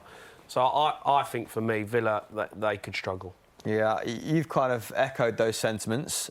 Been impressed with sort of Wesleyans, some of the players who have adjusted quicker than I anticipated, but you've often put Villa kind of in your bottom 3 for similar reasons. Yeah, I think Villa added a lot of players, and I still look at their squad and think that's probably a relegation level squad. There's talent in there. Don't get me wrong. If you look at them just as names on paper, you might prefer them maybe to Sheffield, Sheffield United. But I don't know. They've been pretty poor defensively so far. Actually, so have Norwich. But Norwich have shown an ability to score goals, which Aston Villa haven't. And I actually think when we were talking earlier about teams who haven't started the season the way we expected, Palace were on 7 points, but I think Palace have been one of the worst teams in the league so far. Yeah. They've been really bad. They're very lucky to beat Man United. I mean, their summer recruitment was awful, wasn't it? Yeah, and obviously they lost Wan-Bissaka, which was an enormous loss for them, and Zaha was pretty unsettled as well. But Palace, I seriously have concerns about, but Palace looked comfortable. They dominated Villa. That's troubling for Villa. You can't. Those are the games that are going to matter for them in terms of staying up. And Norwich have already gone and smashed Newcastle. So I kind of think if they can't win those games, Villa will go down. Do you feel like some of those teams in the lower rungs of the table, particularly the ones I've mentioned in Sheffield and Norwich, they're kind of the disparity in quality of player is kind of system makes up for it a little bit. They've got clearer systems, clearer philosophies, whereas Villa's feels like they're scrambling, like they're reaching a little bit. Do you think that consistency is going to serve Sheffield United and Norwich well? Do you see any of the teams that came up staying here? I don't know. I mean, they could stay up because it's really hard to say after a few games. I could easily see them all getting relegated still. I don't think all of them will. But it's interesting actually that Sheffield and Norwich have just kind of said, you know what, we're not going to go crazy, and if we go down, we're pretty sure we can come back up again with the squad and the style that we have. So I don't know. Sheffield United, I still think that over the season that the lack of player quality relative to some of the teams around them will hurt them. I do think so. But yeah, absolutely, the system makes up for a lot. It's the same with Spurs, right? Spurs go up against teams where the talent is just far and away above theirs, especially when you look at Spurs from a couple of years ago. But Pochettino's one of the best coaches in the world and gets more out of you than you think you can get. So Chris Wilder, even if Sheffield United don't stay up, I'm pretty sure Chris Wilder's going to stay in the Premier League. Yeah, for sure. I mean, it might just be a case of, like you said, how well they can ride out injuries to key personnel, because you can't play overlapping centre-backs if one of your centre-backs gets injured. Will, you've got a lot of experience in the Championship. Yeah. That wasn't a condescending laugh. It's just because I'm bringing the Championship up. It's fine, mate. I thought that would light the fire. Yeah. Stay in your lane. What do you make of the clubs that have come up then, as someone that's probably watched them more so than me at least? Yeah. No, I think it's great to see that Norwich and Sheffield United, like Pat said, is sticking to that system and sticking to the way they take. I think the Championship in terms of quality has gone up so much in the last 3 to 5 years in terms of actual quality, where if you went down in previous years, it would be right back to lumping it up to the front man and let's see what we can get off the back of him. The quality down there was clear to see with Norwich and Sheffield United last season. Aston Villa had to make the changes because in the Championship or Premier League they had to bring those players in, but I just worry for them in the fact that they don't really have a plan B. Yeah. Like Dean Smith, a very, very offensive manager, and if it's not working, like we saw yesterday at Crystal Palace, I don't think they have much to go to. But then it can work like it did at Everton when they were under the lights at Villa Park. But yeah, I think they might struggle. Interesting. We're talking of strength in depth. We actually have a clip now of the Arsenal kind of youth setup, and Sky went along and interviewed some of those guys. So let's roll that out for you right now. Let me tell you now, I don't know how, but the whole world's gonna know my name. Just wait and see. They gonna talk about me. Things ain't never gonna be the same. Are you ready? Are you ready? Better make way, 'cause I'm coming through. Are you ready? Are you ready? Better make way, 'cause I'm coming through. How excited should Arsenal supporters be about these guys, about the young players coming through? We are very excited about our new chapter. Obviously, there were a lot of change in this club, including me being now academy manager. But the philosophy has never changed. We believe in young players who can represent Arsenal in the first team. And for these guys who are sitting here to represent the Arsenal first team in such a capacity is a proud moment for us all. Arsenal's a club where they're not scared to give young players opportunity to play. And like Per said, it's a lot of young talent that are ready to bite your hand off for it, and it's a very exciting time for Arsenal and Arsenal fans.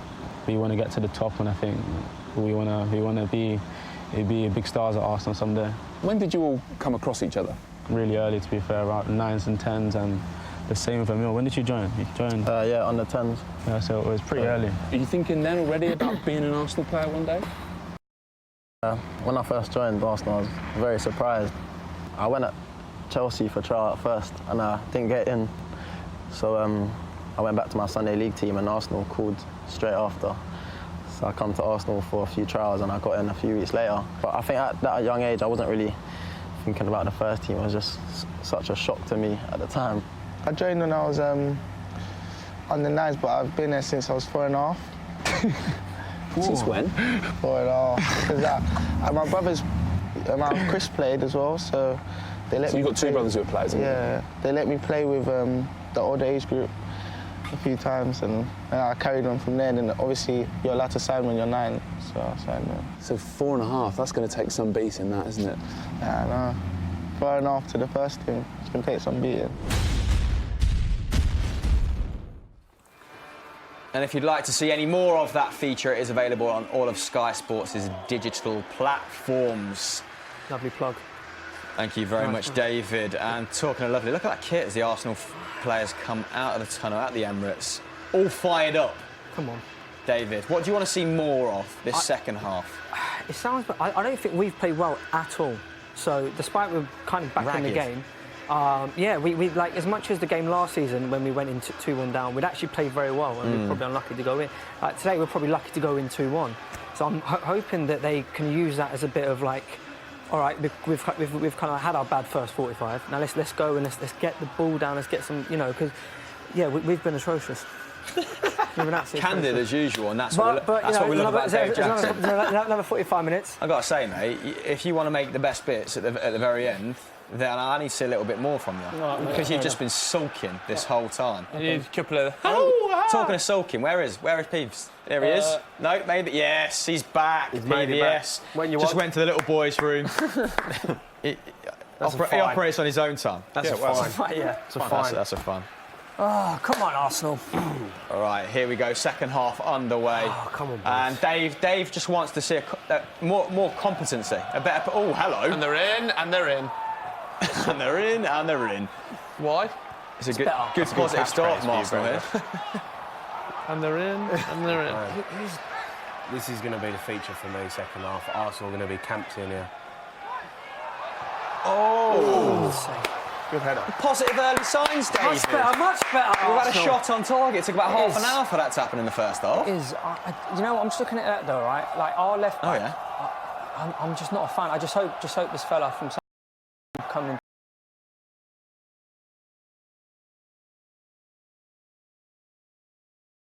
Yeah, Mr. Kieran. Yeah, Well, Kieran I brought up the fact that he broke the standing jump record last week, and David Mailer couldn't have been any less interested. Got to say, he looked at me as if to say, "Why have you brought that up?" And it's, you know, he had a double hernia operation 6 weeks ago. Yeah. Yeah. He tried jumping 54 centimetres after that, mate. Well, come on, David, what have you done here? Crumbs. You got a good spring? Me? Yeah. No, surprisingly poor spring for someone of my height. And I hated heading the ball at Sunday League, so I found out where to position myself to avoid it. Yeah. But more sort of insight on that later. One question here from Kushaga. He said, should Arsenal switch to a back three to exploit the weak... It's much better. The weak and booked Spurs fullback. Just deciphering that English there, are we? Good stuff. Yeah, I mean, no changes have been made. Is anyone surprised, or we anticipate seeing changes around 60 minutes? God. Oh, dear Lord. What is happening? Dave has legitimately just stamped his feet. No, but like, I don't know what Pepe was doing there. He kind of... You have to anticipate where you think the ball... I know I'm not professional football. Should have punished. No, you can tell. Yeah, but we love talking. That's what we do. We wouldn't be here otherwise, Jamie. So you got to forgive us for that. One I think is quite interesting. Go on, team mate. sheet looks a bit professional now more than this. But on the counter-attack, Lucas Moura, I mean, we saw what he could do last year, especially in the Champions League. Yeah. If they are camped in their own half, surely he can cause some... If you're talking about, you saying Arsenal go to a back three... That's one of the comments. I think if they go to a back three, they lose this game because on the break is where they're going to hurt you. So defensively... they need that solid back four of a foundation. If they go to a three, I think they'll get hurt. I think they need to, for me, in 10 minutes Aka's got, and then they've got to put Tobias on. Be a bit more proactive. Okay, yeah, 10 minutes time. You know, if Dele Alli's fit, I'd like to see him come on because he breaks lines, you know, and that's where Tottenham are getting joy. Getting down the sides of Arsenal. Like Lamella for Ali, maybe. Yeah, just take David Luiz for a bit of a walk. And then, you know, and maybe I would put Dele Alli on if he, you know, I don't know how fit he is though. Okay. I don't know. So, Unai Emery deployed a free, a few times last season. How did you look in a free across the course of 18-19, Pat? We were much better defensively in a three last season. Really? The defence was terrible at the beginning of the season. He went to a three just to get an extra body in there. And it sort of righted the ship until Rob Holding and Bellerin got injured at the same time. Tell you who you need there, Dave. Jukovic. He's always banging them in at the back post that's of his far head. too easy, man. Motherwell's finest. Oh, Harry Kane just What have you done there? Ref! He's all over him! Well done, referee. Who's this ref? What's his name? Martin Atkinson. Atkinson. Put a bit of respect on Atkinson's name there, Dave. One of the standout officials in the Premier League. Is he? Did the referee just get a clap then? He did get a clap. It's a positive start. That's horrible behaviour from He's onside. He's let that ball go. I'm pretty certain he was on as well. He was on as well. That's a handball. Nicolas Pepe. He was on. Torreira left that. He looked like he was on for me. It was weird that he made the run and then stopped in the middle. That is a rascal fade from Torreira. Is that more up your street than the goalkeeper? No, obviously not. Come on, Pat. You're a tough man to impress. I think what He's a Leno's 23-year-old footballer. I don't Why get would you this. possibly want his I hair really cut? don't get this. It's just inviting pressure. You're just inviting pressure. He's passing it just to give it back to him to just kick. I mean, all right, we've won it. I don't understand it. If you're gonna, I know it's the new rule now where you can step in and play. Yeah. But you're standing next to the keeper. You wouldn't do that. So you're not deploying that at Billericay, no? Nah.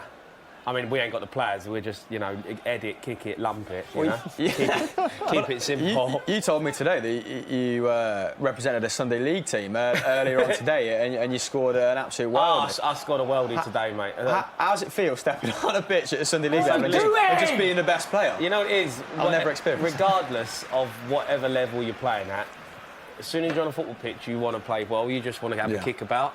And, you know, obviously I'm not going to play on like a bad pitch or anything, you know, but this Sunday League team is a friend of mine and he said, come down, because obviously I'm still trying to keep my fitness. And the pitch is unbelievable. It's lottery funded and, you know, it's like playing on White Hart Lane. So I love that. So he gives you the call and you go, tell me about the pitch. Yeah, exactly. Describe the turf. What's the carpet say? He wants me to sign for him. I said, listen, like, I'll play the home games, but don't ever expect me to come to an away game.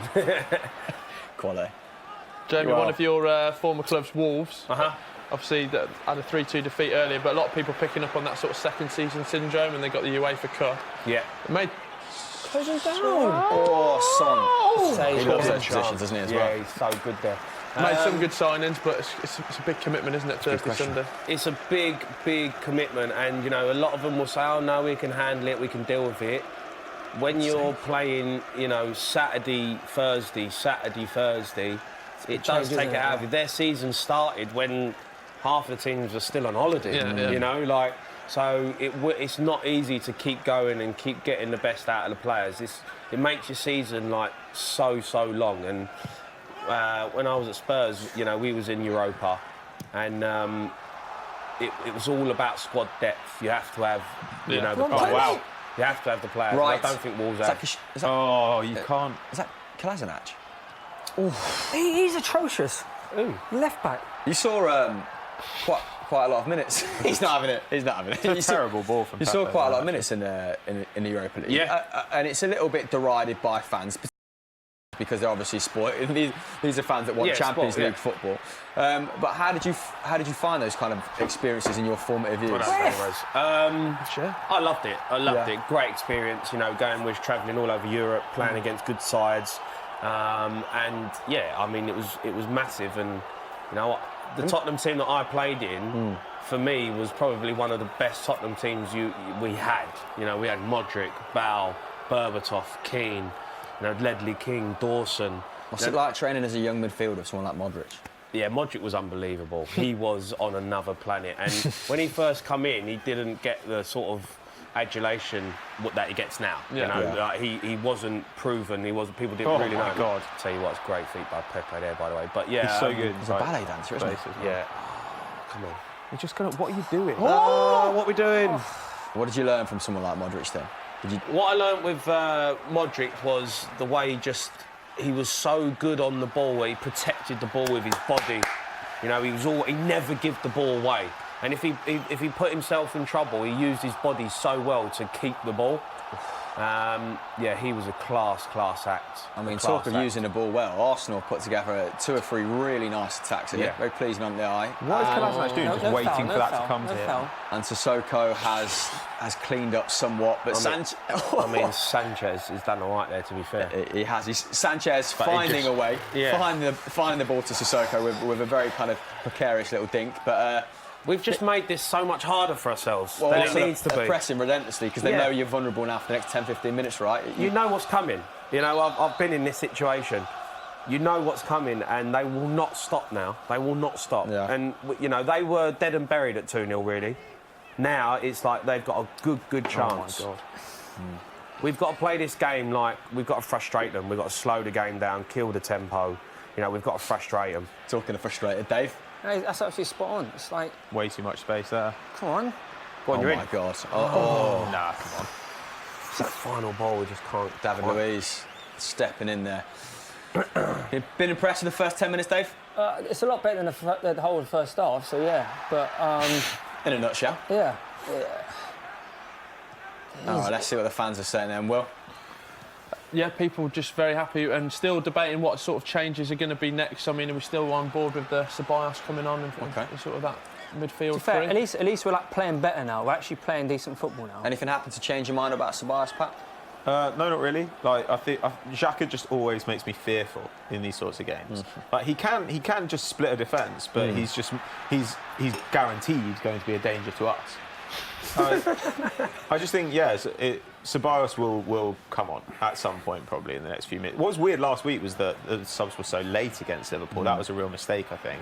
You know, Lacazette getting 9 minutes in a game where you're admittedly 3 goals down, but even still, what are you going to do? You used substitutions so well this season before as well. You actually had hit that. Hello. What a save! Hugo! What a save! Go on, what happened there, Will? Take us through the game, mate. Take us through working the ball down. Maiden-Niles has some good work down there. Torreira puts it across the Guendouzi, but it's a strong left hand from Lloris and puts it out for a corner. Maiden-Niles has been good going forward again. The other thing about Xhaka being on the pitch. Oh my God! He's got left foot. Tantalising ball across the 6-yard box. How's that not gone in? It's like London buses at the back post. Look at those blonde I feel like Aubameyang here. Just nodded across from the corner between the defenders and the pitch. He took off his foot. He took off his foot. Is that Lacazette? Because that is an excellent flick on. He turns a flick bang on. Flick on near post. He takes it off Aubameyang's foot. That's a tap in for someone. Oh, inches. He He's turns a defending that. bang average corner there into it. This is a fantastic. It's a great save from Strong Leeds. hand as well, isn't it? Strong hand. Aubameyang's actually Not getting weak. the ump there because Well, Kolasinac just nicked it off him, you know, and it's a great worked header to, it's something you work on. That's not like just out of nowhere. They practiced that. You corner, near post, flick on, tap in for Aubameyang. Kolasinac is not quite got those goal-scoring instincts at the back post, but it's kind of playing out like you said, Jamie. It's the Alamo in this first 10 minutes, isn't it? Spurs having to ride their luck. You know, like game management-wise now, like Arsenal fans are all up. They're all on. Is this where you'd like to, a bit of cramp, like feign an injury, get them down? Listen, this is game management now. You need to frustrate the other team. They want to play at a high tempo. They want to keep the ball moving. They want the relentless pressure. Yeah. Now is important. Is to slow it down, make the right substitution. Potter's got to make the right sub. One player goes down, maybe you just I feel that a little bit. Yeah. Just slow it down, kill the tempo, and regroup, because at the moment it's all Arsenal. It's all Arsenal. I think we need to change the shape because they're just getting in wide areas too easy. Well, we spoke a lot about the next Arsenal substitution. So what's the next Spurs substitution then if you're looking to impact the game? As Pochettino. I would look to put Lucas Moura on now, maybe, or Dele Alli can come on. I think we need to go to like a 4-2-3-1 or a 4-5-1. That's fine. We're still playing this diamond, but we're getting exposed in wide areas. So I think you need to help out Sanchez and Rose and put on a winger. So it looks like Dele Alli is going to be coming on. Be interesting to see if he does change it. Needs to be tip of the diamond. Yes, Dele Alli either comes on as the tip of the diamond, or he changes it and leaves Harry Kane up front on his own, and play Dele Alli in the 10 and put Eriksen on the left and Son on the right, or Eriksen on the right, Son on the left. It's going to be interesting to see. I just think in wide areas we're getting hurt in a minute, and we need to help out the back four. A bit more help at the base of the field. OK. Well, let's see how it fares. How it pans out even when on the pitch. It's looking pretty imminent. Son there, giving a little cheeky lad, smile to that. You can't dislike Son. Nah. One of the most likeable men in football. It's just lovely. Go on. Oh, Harry! Oh, what an effort! What a chance! I'm not quite sure how he's done that with the inside of his foot. Unbelievable effort. 1-2 in the box.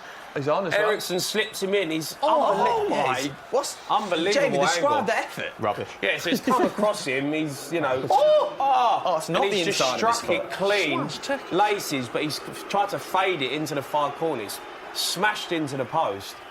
It's a great effort. Oh, is that a dreadful player. Maybe a little dent in Arsenal's confidence? Get Spurs going again, that kind of... Well, he's turned that... This is a big sub. He's turned a half chance into a chance there, hasn't he? Yeah. That was a great play inside the box. 1-2, Eriksen again making things happen. Obscene angle. This is important now. Dele Alli to come on, get him back in. He's going to now break the lines, He's going to stretch Arsenal. He can hurt them. There's a big sub. So the League Cup, he scored that nice little dink over the... It was a great goal. Oh, that was fantastic. Breaking the lines, though. There's Lane. To be fair, Ali always seems to have a good game against Arsenal. He enjoys that sort of atmosphere.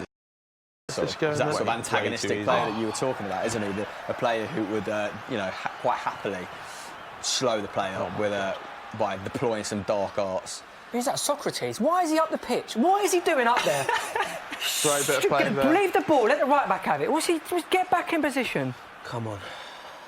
Stupid. Right. Contrasting emotions on the couch over there. I'm hearing a lot of the word stupid. We've got any intelligent comments, though? No. Yeah, I mean, a lot of people, we've spoken about Eriksen and Vertonghen today, and obviously, Jamie, you're speaking about how important they are to stay, but do you believe they will stay with...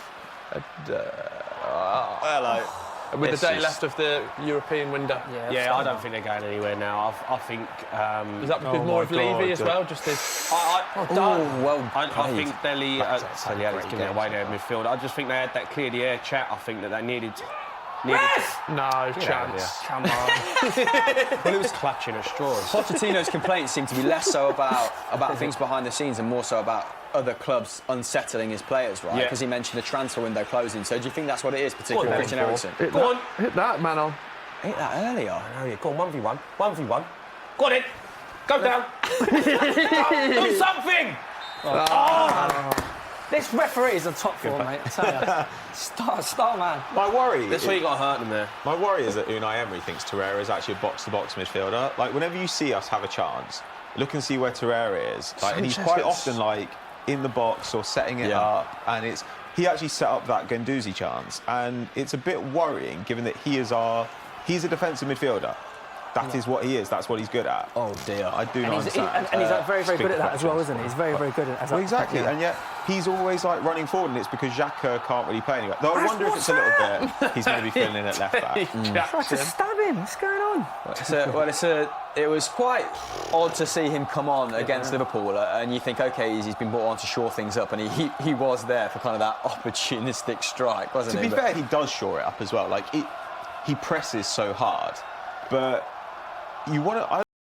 His position. I think maybe I was thinking this before. Maybe the reason that Xhaka's playing is because Monreal isn't here, and so you're seeing Xhaka actually drop into the left back spot when Kolasinac gets forward. So maybe that was part of the thinking as well. Okay, it's utilised Kolasinac's attacking instincts, which were great last season, weren't they? He's generated a lot of chances for his team. He's got to give him a kick there. It's because he should have given him a kick. This is where we are. Look at Winks. Look at this. Oh, ref, come on. Who's that? Lacazette. It's a good foul. You know what? That's a clever foul because that's 4v2 there. Lacazette has been great since the interval, actually. Really, really good. Oh, it's pulled up. It looks like he might be coming off though, Patrice, which would be pretty devastating for Arsenal. Really because Aubameyang down the middle though. He's been extremely prominent in the second half, hasn't he? Maybe he just got a sign. 11. That's Why is Torreira. Torreira coming off? Hey? Interesting. Okay, no one anticipated. It's a massive half an hour for Guendouzi here, isn't it? He's going to have to be The thing is, Ceballos can play as a defensive midfielder as well. Like, that's actually where he played a lot of the time for Spain and for Betis. I think that's a poor change. I'd change him for Xhaka, but at least Ceballos is a good defender. No Arsenal player's been booked yet, have they? Not like sure if Torreira's fully fit just got booked, no? Yeah, that's our first booking. Yeah. Okay. Well, I don't think anyone is anticipating that change, were they? Fascinating to see how this plays out and where Ceballos actually... They've changed the formation though, Tottenham, which I'm comfortable about. It looks like now Son's gone out to the right. Sissoko's got in midfield, so Sanchez is going to get the help now. So that kind of double pivot you were talking about before, yeah? I mean, listen, this is why I'm a gaffer, do you know what I mean? Just get it right. Just get it right. Have you ever made a substitution and it's just instantly been to the detriment of the team and you thought, what have I done? Yeah. Oh my God. Yeah. There's no quitting game there, is there? Yeah, I mean, you make mistakes, and that's what part of, you learn more as a coach or manager when you make mistakes, so it's all a learning curve. But yeah, in games like this is why they're at the top of the trade, because you have to make the right decisions in the big moments. Is there a temptation do you have to refrain from getting too involved in the game and making kind of premature changes? Yeah. A half-time change is a pretty bold move. Yeah. I'm very quick to be like, let's change it. Good. Let's change it. But you have to be patient sometimes. I suppose the players have got to feel they've got time to get it right after getting it wrong. Yeah, right, of that's course. the case. Yeah. I mean, Ceballos making an instant impact there, just turning someone inside out, and here he is on the ball yet this again. This is perfect game for him, though, isn't it? Yeah, last week he was kind of a bit lost and coming on. Oh, what an effort! He looks up for this, doesn't he? Come on, he's got a chance to make himself an Arsenal legend here. Well, he's the midfielder we have who's actually good enough to get into Spurs. Jamie O'Hara giving me a little side glance there as if to say he's going to have a lot to say about this second half in the next 30 minutes. This is what he was like at the under-21 Euros. I don't know why he didn't start the game. Yeah. I mean, but it could be a masterstroke again from Unai Emery, really, to use him as an impact, because he's come on and instantly you're thinking he's going to have a big say on this game. Unai Emery's changes last season in midfield, because Arsenal got a lot of goals from midfield, didn't they? In Xhaka, in Ramsey, well, in Ozil last campaign, it tend to be very good, and it looks like it might be the case again here. But he's just a very good player. Where's the VR, mate? Look at the VR. Socrates needs to calm down. Did you catch much of him at the under-21s pack? Because it looked like he was playing with a bunch of 8-year-olds, and he was just like absolutely butchering them. Well, I mean, the Spanish midfield is obscene. It's like it's Fabian Ruiz and Ceballos, and Ceballos was just doing what he wanted. But I mean, it's interesting. The interesting thing is that Ceballos, of course, was linked with Spurs for a long time. Pochettino wanted to get him, I think, when he was at Betis, but obviously I think he had his heart set on Real Madrid. And then they looked into loaning him, but I think the reason they didn't was because of no option to buy. So, Yeah, I don't know. It's what is Sanchez doing? What's he done there? Well, what a stupid thing to do. It might, the inability to secure a player like that might come back to Pochettino. That is horrific. Coming in with through. Who's that? It's a bit of bad luck there. Coming in. Son bursting through down the right-hand side here. I've got to say... that's great defending from David Luiz! I mean, this game is on an absolute knife edge. I'm enjoying the tension, on either side. What's he bringing Mkhitaryan on for? Big fan there, Dave. Obviously, he's going to make a big impact. Of course, he's not a bad player, but this is the wrong thing for him. We're playing well now. Inexplicably making Dion Dublin's combined and if he's injured, he's injured. Lacazette's injured, so he has to make the trade. Put Willock on. So Mkhitaryan made Dion Dublin's combined XI for the North London derby. I just thought that was fascinating. Big Dion. Why wouldn't you put Ozil on? I know he's ill. He's ill. He's warming up. He's on the bench. In the preview, it said that he was a doubt because he was ill. So he was a doubt, but he's on the bench. He might have come, but he's still got the snivels apparently. But we've still got a sub. We can bring Ozil on if we're still in this situation. Mkhitaryan's still a big player. Yeah, I agree. He'll defend as well. Yeah, but they don't need to defend. They're losing 2-1. I don't know. We do need our front line to do more defensive work. Like Lacazette's the only one who really does much. Are the Arsenal fans a little bit more positive in the comments that Ceballos has come on? Yeah, people just still a lot of debate around the formation and the changes being made. Obviously, Spurs have still got a few to make, and obviously Arsenal have got one left. So lots of debate on systems, formations, and players coming on. That's what we like to hear. Oh, God, okay, you got any questions for us? Here comes a shot. Yes, I have. Great. Go on, mate. Field me an absolute world. Pick someone out. What's up? Oh, well, no, we don't very need difficult anymore. Very difficult to get a question in here because it's resumed end to end. Need my inhaler. I haven't got asthma. One for Jamie. English midfielders. Obviously, we're talking a lot about young, up-and-coming talent. Yep. Mason Mount, James Maddison, even Chowdhury at Leicester as well. Who for you, sort of the pick of the bunch? Grealish. I think, not Grealish for me. I don't think he's good enough to get in that team at the minute. I don't think he's good enough to get in the squad. Mason Mount looks really exciting. Really like him. I think Harry Winks, for me, is going to be a big player for England. Do you think he gets underrated just because you were talking earlier, he just does the simple stuff and he keeps it simple, but he doesn't give the ball away. And he's good, he's sharp. He's an excellent distributor. His tempo, his distribution of the ball is brilliant. I think he's going to be a very big player for England. I think he should be starting more. Do you think we underestimate that role in this country? We spoke about it on show before, and we were like, Carrick never got the adulation that he probably deserved. Got an awful lot of caps though, still. But yeah. I mean, exactly. I mean, Carrick, for me, was the reason why Man United dominated for so many years, because he was the start of everything.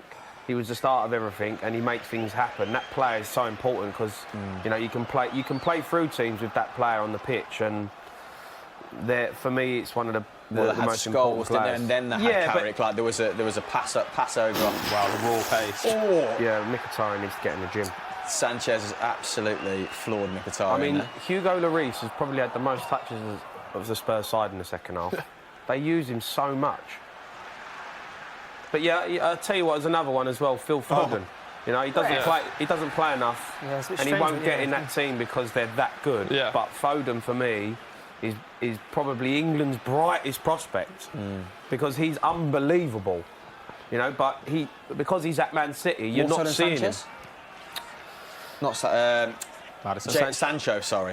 Sancho? Yeah, Jadon Sancho at Borussia Dortmund. Yeah. I mean, he's broken now. He's playing. He's, again, for me, is another fantastic player. Be interesting to see who he starts and how he plays in the upcoming games. With Phil Foden, obviously, Pep's come out and said that he doesn't want him going out on loan. No. He's not had the game time yet. It's a long season. Do you understand that? I mean, I get it. But when you're a player of his quality, in the end, you're going to be like, I need to play football. I need to be starting games. He should be starting week in, week out in the Premier League. Not for Man City because they're so good. No, but if he doesn't want him to go to another Premier League team... What an unlikely goal! Get in! Aubameyang getting onto the end of the ball from Guendouzi, was it there? Let's go for the win now, boys! Oh, take us through this goal then, Pat, because I was Guendouzi, lovely ball, whipped in, and a lovely little flick from Aubameyang. Sorry, Patrick. No, cheers, Jeff.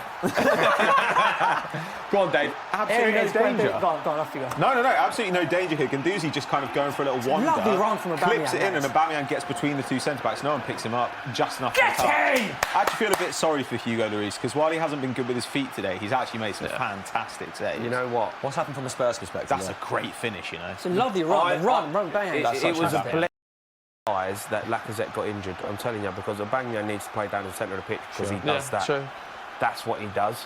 And him playing on the left, he doesn't affect the game enough.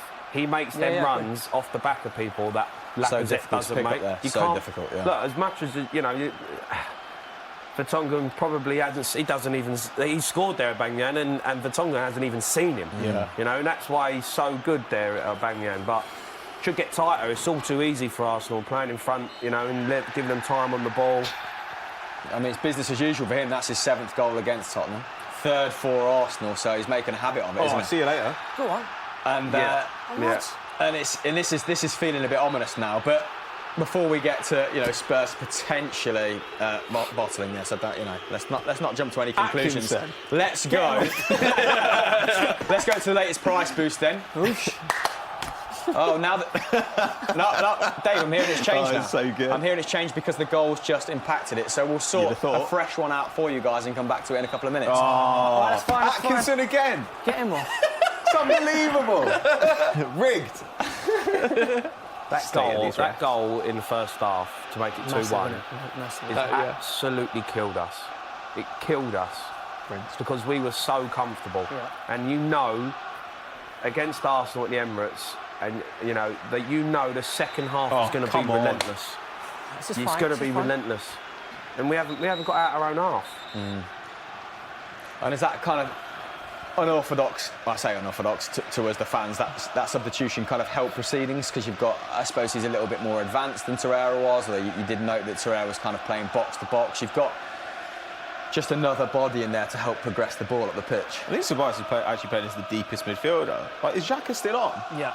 I haven't seen him, which actually is a good thing. It's a good thing. I suppose since Mkhitaryan's come on, he's a little bit more advanced than Ceballos, isn't he? Yeah, Ceballos just seems to be on the ball constantly. But yeah, hopefully we can actually push on and get this, because Emery is often too conservative. But that said, Spurs can still get between the lines pretty easily. That's what I'm worried about, yeah. But Nicolas Pepe, I would like to see him get isolated against Danny Rose, who is still booked, and yet we haven't seen him take him on at all. Oh. Pickle Nick.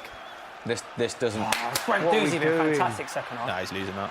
I mean, Tottenham have actually offered very, very little second half.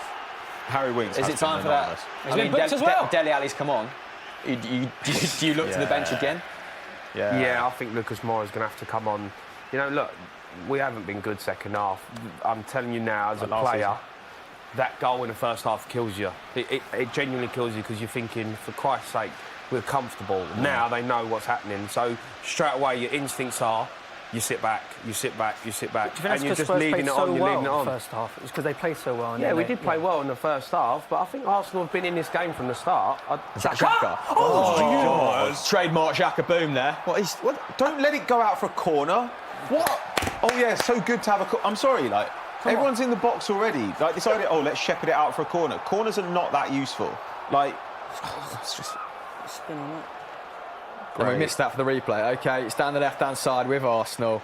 I'm seeing a few shakes of my head from Jamie in my peripheral vision. It feels like an Arsenal goal is imminent. What are the fans saying? Are they feeling it too, Will? Arsenal fans have gone a 4-1 80. What is Sanchez doing? Full 360. What is Sanchez? This is exactly like last season as double well. 180 as it's called in By the the way, levelled it up at 2-2 in the second half through Aubameyang. Yeah. In fact, even Son won the penalty that day for Kane. It's very similar. Glitch in the matrix, mate. What are the fans saying? I mean, pick someone up. No one's there. Arsenal's midfield is bearing down on Spurs time and time again. It's a bit I'm worried about, though. But yeah, exactly. Yeah, which means there is still a massive gap between the defence and midfield, right? Because you are overloading. But at least you're not being conservative. Like you just kind of said, that's Unai Emery's downfall sometimes, right? He's going for the 3 points. All I want is just to get it right, mate. It's not that hard, is it? Socrates versus Son on the Don't point out the contradictions in what I've said. Spurs fans are. Kosher. I'm a guest. Corner, come on, Pat. We'll have a corner, mate. I'm all come on. Jamie, listen, you're right there. We just look like we're waiting to get beat. The way you keep going back to that goal before half-time, the regret is just tangible. No, it's like, if I'm a manager, he's so deflated. If I'm a manager, I'm leaving Danny Rose out the next game. Because that just kills you. It kills you. You're like a half-deflated balloon after a birthday party at the moment. I feel like I'm genuinely. It's just like, oh God, this is painful to watch. Can fill them back up, Jamie, though. What is that? How many balloons have you filled back up? Well, if you get helium, you can... Everywhere! I'll tell you what, Guendouzi's been unbelievable in the second half. He's winning the ball back in really good positions. Yeah, that's what I was thinking as well. It looked like there was a bit of an overload there. Oh. Danny Ceballos, his legs are too long for his Chip body. one up, another corner! We love a corner! What a game. Hair's too long for his hairstyle. Discuss. Absolutely too long for what he's trying to do with it there. And the front of it's very abstract. It looks a little bit Picasso, doesn't it? Yeah, it's really Moran. If you've gone with a pattern, I think you have a shorter on top. That's just my opinion. Get involved. TFS, all the important There's a lot of discussions. quiffs on TFS. Everyone around there. No, everyone's got a quiff central. I was watching the. striker! Oh God! Oh, net buster! Pepe's gone for it. How far wide and over do you think? That goes in. Take your time. That's what. It's not that bad. He hammered, didn't he? Yeah. Is that for 70 million quid you got it to target? I'm sorry. You're 18 rushed at that. yards. You're 18 after a corner? Yeah, but Is there a price tag? 15 yards of space. You got it to target. I expect a goal there. Are you going to start digging out the Arsenal players because you feel like the winning goal is coming? Yeah, it's happening. Fair play. Guendouzi again. He was fantastic, man. His hair's got longer. He's got more powerful. The decision to keep him on, Dave, justified? Fantastic. I said it. You're not under. You know, this isn't a question. Oh, dipstick, come on. We are offering. Dipstick. We are offering Oh, red! Oh, he's gone. It's a straight red. It's gone, surely. I keep forgetting who's Has he been booked? No, he's booked, not. has he? Spurs players that have been booked: Rose, Winks, Lamella, Eriksen. I love the point. Like he doesn't know. How long has Mkhitaryan been on for now? I feel like Ceballos' impact is kind of 67th minute. Over the fact he's done 10, not much yet. 5, 10. What are you talking about? Son's coming off. Mkhitaryan. I thought that was Mkhitaryan coming off. Good 10. This is the only football social I think I've been on where 3-3 could be on. No pace left on though. Son's to give us nothing today, to be fair. You know, he's got in good positions on the pitch to make things happen. He had a good chance in the first half, which, you know, it was a good save. But he gets you chances inside the box, right? He's had a couple in very good positions. Yeah, he got in good positions today, but he hasn't, you know, produced. He's not done his kind of trademark take the game by the scruff of the neck, which he normally does when Harry Kane's had a quiet game. Let's have it right. Listen, let's, you know... Come on, pick someone out! He was gifted. Come on!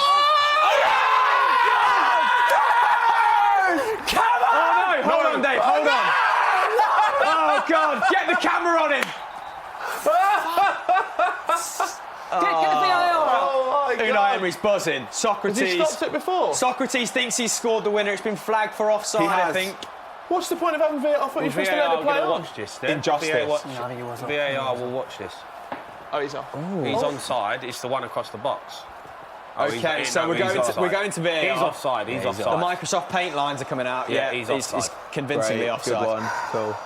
No real need for the little shoulder, the little lines from the shoulder there because unbelievable. Kolasinac is a good 2 yards offside. That's a good spot from the lino, that. Yeah. I mean, I know it goes to VAR anyway, but that's a good spot. He's right across the other side. He's kept his flag down, to be fair. No, it's good. Yeah, great. It feels like it's still coming though. It's imminent. So you've had imminent is a choice hold word. on a minute. Can we just get something right here? Are you all Arsenal fans? No, he's a Birmingham fan. I'm content. And Why are you all plastic screaming everything. when Arsenal score? I'm an Arsenal fan. He's Because an Arsenal goals mean views, Jamie. All right, that's why I was screaming. The concurrence Because life is Any more content. of you jumping up and down, I'm off. I think that was the first knee slide we've seen on the football 1%. social, to be honest. And it was wasted. Dave Jackson, he's had that in the bank for a year and a half. Aggressive. And it's been disallowed. Oh, no. Come on. Right, let's have some questions, Will, to give this last 10 minutes a bit of structure. What's happening here? Stupid!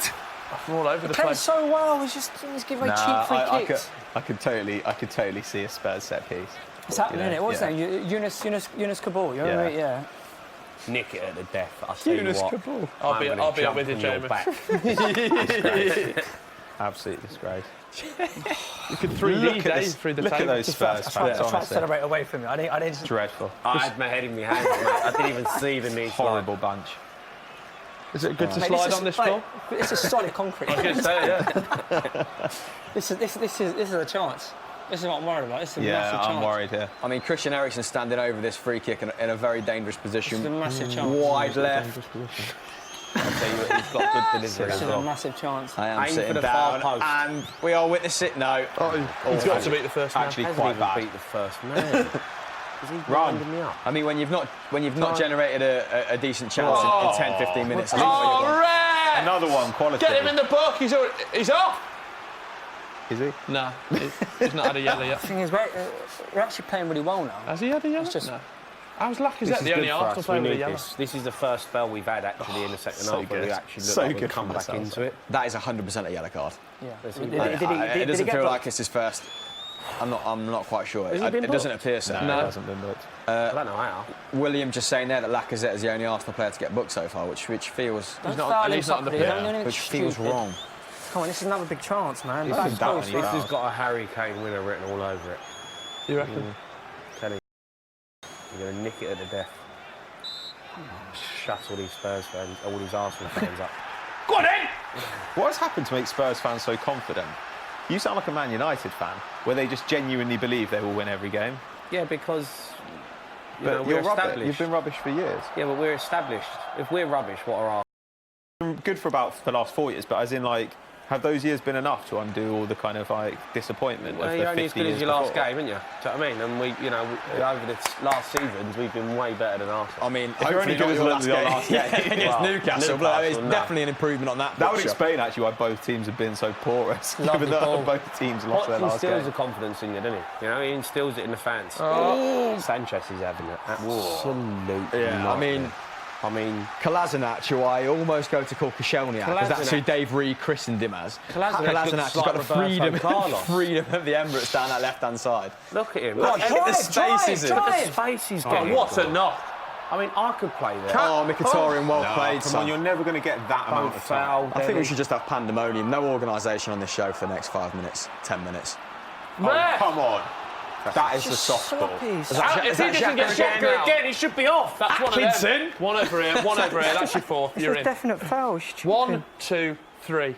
Has he still not been booked? Oh dear, Ceballos. That's a. Oh, come that on. feels unnecessary. It also feels like Dele Alli pretending he's trying been fouled. Come on, Arsenal. they're probably two of the scrappiest players in the Prem there, Ceballos and Ali. I think with Ceballos, he just needs to wait out the back of the criff there because he's got too much. He just needs it thinned out. He needs it thinned here, so it Yeah. lies flatter. Couldn't agree more.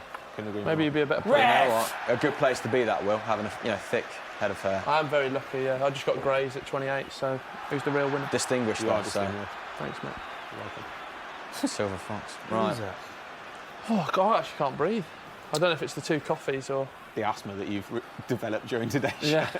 I might have to see a doctor after this. Yeah, the 2 coffees never spells it. We really are targeting that area quite a lot. Yeah, because look. What has happened there? Oh, I mean, that's. That was dangerous from whoever Why put is he that shot? tackle in. Lovely ball. Well played, Xhaka. Switched it out. To the right.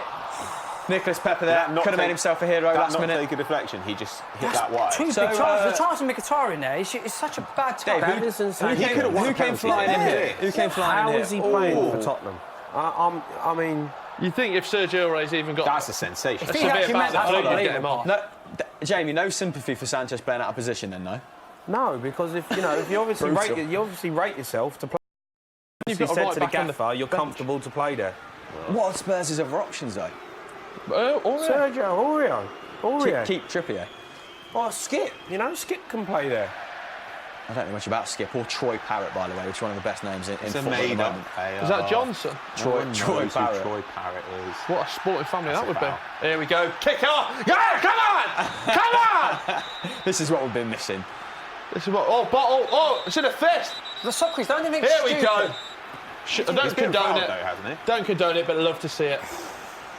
Took the This is words the only right out of my proper mouth fixture with him, left, to be isn't it? honest. When the game. fun stops, you should definitely stop. Guaranteed this goes down as like Yeah. Spurs free kick or something. It's good for Tottenham. Yeah, It's this just does wasting feel counterproductive for Arsenal, doesn't it? I don't quite know what started this Don't off. you think but stupid? Get him Socrates back. dropping in the nut. Dave, what's happened there? What's kicked things off? I don't know. I'll be honest. I don't know what Socrates is doing up the pitch. It's stupid. Trying to win a header. Yeah, on the floor. No, Idiot. by head, but little. Just Oh, again. The thing is, you see the second half. We played so well.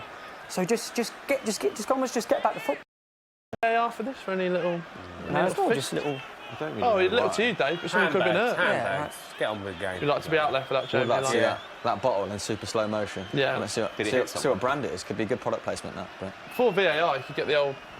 If you're going to book him, sure he's got to book Winks as well. No, well, Winks didn't do nothing wrong. He's all giving it all that. I hate all that. Oh, yeah, but he's going to book him, let's book the other player. Why? He was the one being an idiot. Let's just send them all off. And Xhaka is still taking the yellow card. Taking the sting out. Yeah, this is good for us. That's wasted 2 minutes. Taking the sting out of Arsenal's resurgence. There's no yellow card offence in this whole thing. I don't understand.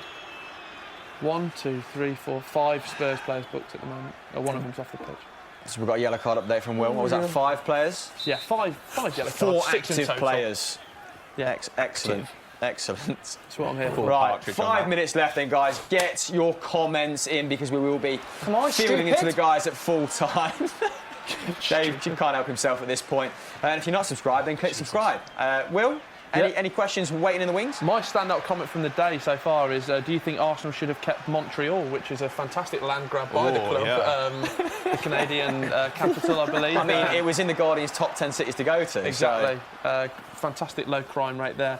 TFS, who is your one to watch the season? So let's get out of that top 6 and then look at the teams that have got players that maybe don't get the spotlight. Oh my God! It's just too much going on, Chris. Massively overhit that. Just too much to going watch on. this season was that. Yeah, who are we talking about? We've had a chat to James Madison so far. For what? Players outside? Outside the top 6 ones to watch. Buendia and Cantwell at Norwich both look really good. Cantwell's had a great start to the season. Yeah, Should have scored against the 21 years old. Yeah, I think he was born 20 minutes or so from the stadium. But Buendia last season in the Championship, like you look at his numbers and you think this is a central midfielder, like loads of ball progression, loads of creativity, but also led the team in tackles, except for maybe Tom Trueball. But then he's a creative winger. He's just an incredibly hard worker. I mean, it's great. So make it count. I think he's got a really bright future. Have a dig. Oh, that is a vital interception there by your boy David Luiz. And I read a similar article: 24 defensive pressures a game. Cool. Buendia. I thought you, of all people, would have appreciated that because that was an absolutely obscene number. I'm not across enjoying Europe. anything. Just for all that. All them there, though, like Campbell, Aarons, Lewis. What's going on? Holding his ball. His lucky ball. Should sign that, Dave. Shouldn't it? So Mitres very nostalgic. Oh, God. Other ball sponsors are very and he's got to walk for that. Tell you what would be great now. Don't you think stupid? Someone Don't you think stupid? Just leave him. Just stupid. I mean, don't leave him, but... We've got the VAR now. You can't get away with that. Pieces have been terrible.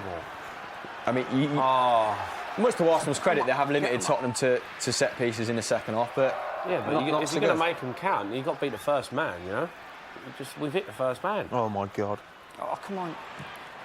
This is feels like Dele Alli could have a little... You know, when he's in. Yeah. It does feel like we've still got a big moment left. Who is with me? Let's have, let's hope there's one more goal, guys. I'm surprised Lucas Moura's not come off. Yeah, especially really for that counter. You know, like he would have hurt him on the counter, and he's an impact substitution. Right. To be fair, the last 5 minutes... I think they've run out of steam there, Arsenal. How many minutes do you reckon we're good? We've got to have a good 4. That's just not what you do. Yeah, I'd have thought so. I mean, after a very kind of intense 20 minutes from Arsenal, it does feel like it's letting up a little bit now. The people in the comments, or the YouTube comments, are they kind of settling for a draw here now? Fantastic username Croissant Power says last minute Socrates own goal. Of course not. It's just very split down the middle at the moment. People still talking about the defensive frailties of... Well played. Go on! Go on! Are you serious? Go on! Go yourself! Spurs are broke then here down the left-hand side. It's 2-on-1. Defending! Should have shot. David Luiz there on Kane was fantastic. Sissoko rebounded. I mean, Sissoko trying to feed Kane. He's carried the ball well, but Jamie's... He gets a nosebleed in that area, doesn't he? Sissoko just gets a nosebleed in that area. Go on, look at Mkhitaryan! Can he? Henry? Don't foul. He's so good Still playing. It's first time. He looked very laboured there. That looked like a bit of a foul, to be honest. Now we go. Go on, win it. Go win it. All right, just as we thought this thing had been taken out of the game, it's become end-to-end again. Go on. Go on. Oh! No, Dele Alli wanted that. He wanted it. Then surely he's got to be booked. Martin loves it. Surely he's got to be booked. That's a foul, no? I thought he was looking for that. I thought he's off. Oh, he's gone. I don't think that was a foul. But even if you're looking for it, it can still be a foul. Yeah. I mean, he hasn't won the ball. But I don't know. I haven't actually seen whether there's any contact. Sanchez looks dead on his feet. was pretty close. Sanchez looks dead on his feet. Good. 5 minutes of injury time, guys. Don't shoot. Plenty of Any drama. danger of anyone getting forward on the right? No. Left to come. There it is. There it is. Go on, Nicky. Mkhitaryan's done nothing. He's useless. What an outburst. I mean, he should be off the pitch. Is that Xhaka again? He should be off the pitch. That's been 3 times that he we should go. have been booked. Oh, come on. First one. That could be a red. And just Arsenal's second yellow all day, is that right? No, Will? Third, Lacazette as well. Yellow card corner. Let me just Nah, 3 of them. That's the third one, yeah. Third. Pathopoulos got one as well. Yeah. No. Surely Ozil could do a better job than Mkhitaryan. He's just Yeah, he's got a Even if cold. he has got the sniffles, yeah. Or Reece Nelson. anyone. So be a bit fast. Yeah, but certainly Serge can do a better job than Davinson Sanchez. No? What we're doing here? I don't know. I feel like given the raw materials that Poch has worked wonders with fullbacks in the past. Like the players he turned Trippier and Davies into. They had like 4 first-team starters, like 2 left-backs and 2 right-backs for about 2 seasons. Yeah, and Trippier I never particularly rated until he went to Spurs. And Go on, step in. Step in. Where's Kane? He Granit looks Xhaka looks absolutely exhausted. Why don't and all from fouling people. You thought he'd make one more sub, Pochettino, just for energy-wise, no? Sometimes you Just know, keep it. Yeah, sometimes you just got to leave it. This ain't a bad result. They're just going to wait and This is a try good and swing result. it in. Who's going to be... OK, out of you guys, weird, isn't it? who's happier with the draw? Obviously Spurs away from home, but you have thrown away the lead. Who do you think is going to be the happiest side if this finishes 2? I don't want to tempt fate with him. Hell of a ball. There's one more chance in this game. Pepe! Sanchez is not there. Sanchez not is who you gone. want carrying the ball We there, will screw Pepe. this up. Horrible ball. I mean, for 70 million quid, I want to be seeing a lot more than what he's been giving. I'm going to be honest. Turn. Here we go. Go on, put Dele in. Here we go. Go on, Dele. Oh my God. Oh, made a nice. And That's it's got gone to go. straight back down the other end with Spurs. Harry Kane challenge working his incoming. way into the box. Squared up. Oh, no! Hey! VAR! Yes! It's a pen! Oh, it was squeaky bum. VAR's got to look at this, surely. Squeaky bum time there for a second. Harry Kane is furious. What's he doing? Is he checking? Yeah, he's probably going to check. That doesn't look good. It's a pen! It's a stone wall! He's gone down and then he clipped Harry him. Kane, pretty soft. this very similar to Lascelles. He's gone into the man again, hasn't he? He knows. Which It's a again, pen! I don't. it's quite It's a soft. pen! He's stopped and kind of stuck his arse out. Is he looking at VAR? Is he looking at And VAR? he's got to look It's at this. kind of like last week. looking It's a at bit it. of a... So, yeah, He's pushed going him. down, he's gone down, and he's waiting for no, You contact. can't Listen, what's he doing? You can't really played complain if he gets Why given. has VAR not but looked at that? It's That should have been a also... pen, I think. Will, do they think it's a pen in the I think comments? that should have been a pen. Good question. But what is I'm still VAR not sure about for, the though? one from last That is week. for them moments, no? I think if the referee has a clear sight of it, his referee ain't got opinion. clear And sight. it's not a clear and obvious error there because All this we're clear and literally obvious debating lark. it. That's what you. This is VAR. That's what you're using it for them moments in big games. But we don't want to see them meddle with the football too often, do we? And if the Oh my referee, God, Yeah, but what it's are the all odds right. of In that that working? moment, it's worth looking at. Get it to... Left, Oh come my on. God, just get it wide. You might as well just get it tension's in running there. high here, and the football is it's end to end. This is the last. The quality of football recently has been appalling. It looked like there was a lull from about 85 to 88, and then in extra time it's just Oh my exploded God. again. Neither side content with a point here. I don't know who actually would be happy then. Like, so on paper, it's a good point for Spurs, but then to be Where are 2-0. you going? I mean, One more chance. I've got to say, Nicolas Pepe has lost it a couple times in very Important position. very Look at promising Christian opportunities. Eriksen. He's been kind of his Spurs' job, best Look player. at Christian Eriksen. Go on in it. Go on in. Hit that. Oh! Yeah, but I'd say he's lost the ball at times when he should be guarding it over kind of You've got launching to know into the your Spurs players. counter-attack. Harry I don't know, Kane's it got to know depends his where his players. He's got instructions Dele Alli, Eriksen. You're playing it to it. He's a donkey in that area. I think this is I gone. mean, honesty is the best policy. What's he Yeah. doing? Oh, yeah, Say it, I'll I'm say being it, a mate. fan at the minute. Oh I'm being a my fan God. more than Oh anything. my Mkhitaryan, God. Back what face a free. He's so slow, he's just Yeah, I'm he's not- useless. Best thing he's done all game. At no point was Mkhitaryan favourite for that. Sanchez favourite for that ball until about the last 3 steps. Until you realised it was Mkhitaryan. That's why he put Reece Nelson on, because he's going to give you... Throw the ball. 95th minute. It's over. It's over. What an idiot. pure theatre there, gentlemen. What a ride. What a ride. Oh. What are the fans saying then? Is that... It's not what you call good, was it? I mean... That was a great game. Lot of debate, but not like football, good yeah. as in like good football. Yeah. It was a fun game. The pace was there, you're right. It was very entertaining, it was fun, but there was a kind of lack of wanting on the final ball on occasion. Gentlemen... Lack of quality in the final third for me. You know, What, more so with Spurs or both teams? you know, more so for me, Spurs. They got in good areas. Son got in good areas and he didn't make things happen. The second half, when, you know, we could have nicked it there at the death, really. You know, we've had 3 or 4 good opportunities to get in the right space. You know, Sissoko drops to him, he should do better. Look, we'll take a point. We'll take a point. It's a good point away from home. That goal before, you know, right at the end of the first half kills us. But, you know, to go to the Emirates away from home when Arsenal are talking about how good they are, you know, we'll take it. Look, so... You know when they did score before half-time, and there's that probably that kind of mentality, or people from the footballing community kind of expect Spurs to fold. Is getting out here with a point, you know, is there any kind of redeeming factor in that you've not lost? Look, if you said to me before the game that we was going to draw 2-2, I would have took it. You know, you're not going to say no. It's a tough fixture. It's a massive game. We don't normally play very well at the Emirates, so you know, I think we've come. So pleased with the medal, or disappointed that you've surrendered a lead? Or...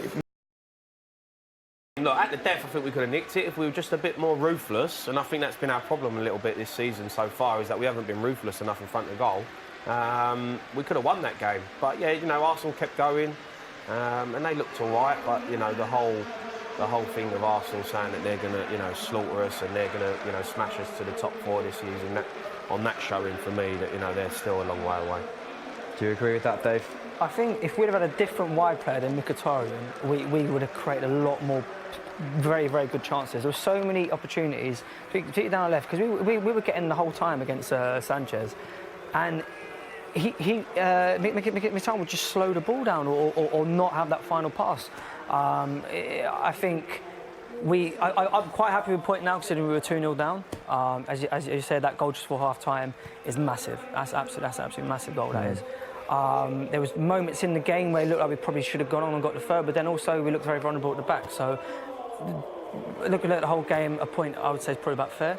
Okay. And you know, we've gone international break now. We've got a nice little run now. Where I know we've got United in a couple of weeks, but other than that, right. So coming from behind, good for Arsenal's mentality, Pat, or the fact that you conceded 2 early-ish goals still cause for concern? Yeah, I mean, to be honest with you, I didn't think it was particularly Spurs being good today. I thought Arsenal were just bad. Like, the first half, like, they got a couple of goals because Arsenal were bad, and they're bad at the back, and they've been bad at the back for a while. However, when you look at Spurs are the 3rd best team in the Premier League, and so they're the team that Arsenal have got to try and, like, aim for, right? You know, you think Arsenal are probably favourites for 4th place this season, and so you'd hope that they could kind of catch up with Spurs. And when you look at the last 3 North London derbies, Arsenal were really dominant in the 2 last year, and in this one, at worst, it was probably even. So that's been an improvement, certainly. Under Emery, whatever else you can say about him, Arsenal have been better in this particular fixture. Have you narrowed the gap to Tottenham, like this season, do you think? Well, it depends. Small it steps? kind of depends how good, say, Tierney is. If Tierney's really, really good, then yeah, we'll probably narrow the gap a bit. But Spurs have made really good signings. I mean, I don't think we're going to overhaul Spurs like this season and probably not even next season. But we've been better than them in at least 2 of the 3 last North London derbies, and that's kind of nice to have bragging rights at least. But you just got to extend that to... Well, we were just falling so far behind season, in the years before that. We were getting battered, so I don't know. It's all right. It's all right. There are signs of progress, but the defence is still woeful. And I suppose maybe a silver lining that where you need to improve is so obvious, right? And we've got guys and you've got those players coming back. Yeah. Exactly. Let's have a look at the table and how this game impacts the table. Talking of teams at the top. Again, Liverpool, Manchester City, Leicester unmoved. Even Crystal Palace at this point, but 7 points from 4 games for Arsenal leaves them in 5th place, and Tottenham, that point moves them up 2 spots to 9th. Quick look at the bottom then. And if you weren't with us earlier, obviously it's kind of business as usual at the bottom of the table. Watford, Norwich and Aston Villa. surprising that Norwich are in 19th, given that they've played relatively well at the start of the season. They might feel a little bit hard done by. Aston Villa probably deservedly so in 18th at the moment. Wolves making a slow start. A lot of people tipping them to break into the top 6, 7, but 3 draws and a loss today to Everton sees them lying near the bottom. Chelsea moving to 11th after Tottenham getting that point. Let's go to William for some fan questions, because they've been pouring in apparently, mate. I mean, it's been such a frenetic game that we've got loads stacking up, but obviously full-time whistle has gone. Some bad performances, but some good performances. Jamie, who was your man of the match out there? For Tottenham or for the whole game? Well, to start with Tottenham, who was the standout performance for you there? I would have to say Christian Eriksen. Yeah. I think he made things happen. He made us tick, got the goal. I think for me he was a standout performer but the best player on the pitch for me was Guendouzi. Agreed. He was good on the ball. He created their second goal. Second half, he was like a one-man team. He for such a young player, he is a leader on a football pitch, and he's probably one player that I would love to have at Tottenham. Yeah. A lot of people speaking about the tactical changes as well, and one that was enforced for Emre was that one to put Aubameyang down the middle, and you spoke about how big was that? It was huge. It changed the game. As I said, I think it was a blessing in disguise, to be honest. Lacazette scored a fantastic goal. He was, brilliant goal. But Aubameyang is not a left winger. He's not an inside forward. He's a centre forward. Yeah. He needs to play down the centre of the pitch, and I don't know how they're going to get that right in terms of playing Lacazette and Aubameyang. But for me, he's got to be down the centre of the pitch because that's where he's most effective. Whether they play him as they play a 4-4-1-1 with Aubameyang just behind Lacazette, but I just think they need to get him down the middle of the park because he's just so more effective in that area. With the changes to come, obviously the next time that the derby takes place, we could have the full-backs back for Arsenal, the new signings bedded in a bit more. Who do you think's got the strongest setup there out of Tottenham and Arsenal? Look, Kolasinac actually played well for me. I thought he looked good. I thought he actually had a good game. Tierney will come in and obviously improve them. I think once we get Dele Alli properly fit, he's going to be, he needs a big season. But you can see at the back at Arsenal, there's always that, they've always got that rick in them where you think we can get at them and we can hurt them. I think that's a good point for us. We'll take it back to Spurs and, at home we'll be favourites. But we haven't really started yet, Tottenham, I don't think. It was a good performance today, but I still think we're lacking that real bite that we had last season, and it's a bit of a cause for concern because we lose at home to Newcastle, get a point at the Emirates, but we need to really start kicking on a little bit because otherwise we'll start drifting. Yeah, Poch did say that everything will be better after the window, didn't he? Do you agree? Is that being part of that process? How kind of detrimental can that be to the team and to the camp when there's talk and chatter of them leaving? Well, the problem is the whole thing for me is pathetic that our window's shut, but Europe can still take our players. I don't get it. I'm not. I know obviously we've tried to get everyone on board of what we're doing, and they've just said no. But it must be really frustrating for a manager at the top level when you've got top players who big clubs want that you can't replace that player. So Eriksen really probably wanted to leave, but can't leave now because Poch is like, I can't replace you, so I need to keep you. He was quite vocal, wasn't he, about leaving, which was surprising because that's not something you really associate with Christian Eriksen. Yeah. When you saw those comments about seeking a new challenge, were you a bit surprised? Not really, because obviously he probably would have looked at it and he's been a standout performer for us and probably thought there was a big club, there was talk of Real Madrid and, some big teams that wanted him. So, he probably thought that might have materialised. It hasn't materialised. And then Poch is like, look, we need him and we need to keep him. And, it's important now that we get that out of the way and we can, and we can push on with the squad that we've got. Well, Will was asking you about the England setup earlier, and we've actually got the squad on screen right now. So let's get everyone's thoughts on this. Pato, can you give us your objective opinion on that team, given that you're not an England fan? What are you saying about some of the squad selection? Because there's been a little bit of, not controversy, that might be a bit strong, but some eyebrows raised with various inclusions, particularly in the midfield. So what do you make of kind of the strength and depth and Southgate's, choice with some of the younger talent there? I think the midfield looks the weak of the kind of three, I guess. Leaving aside the goalkeepers. I'm still not really sure why Barkley's getting in there. Yeah, it just looks a little bit thin on the ground to me, whereas the forward line is very, very strong. Though I wouldn't really class Lingard as a forward. I'm glad that Wan-Bissaka's got a call up. He's clearly deserved it. But at the same time, putting 3 right backs in seems a bit excessive. Unless he wants to try Alexander-Arnold in central midfield, which has been done. Well, he also said to Kyle Walker, Southgate, in an interview that you're still my number 1 despite not being included in the squad. So England have strength and depth in that position. With Wan-Bissaka and Kyle Walker, if they're in the same squad, who do you opt for? It depends. I'd go for... My choice would always be between Alexander-Arnold and Wan-Bissaka. Alexander-Arnold, if you're playing a smaller side where you expect to have the majority of the ball and you need a more attacking... You wouldn't have Kyle Walker in your team? I'd have him in the squad, but I wouldn't start him in the team, no. Like, so you would have him behind Alexander-Arnold and Wan-Bissaka? Yeah, definitely. Wow. Like I think he could be interesting on the right of a back 3 if you wanted to play a back 3, which obviously they have done. But Man City seem to be moving on from him as a right back as well. Obviously, they brought in Cancelo, and it looks like he's going to play centre-back minutes this season. That's certainly what Pep said. And that started with Southgate at the World Cup, didn't it, converting him into sort of that outside centre-half. Is that where you would play him?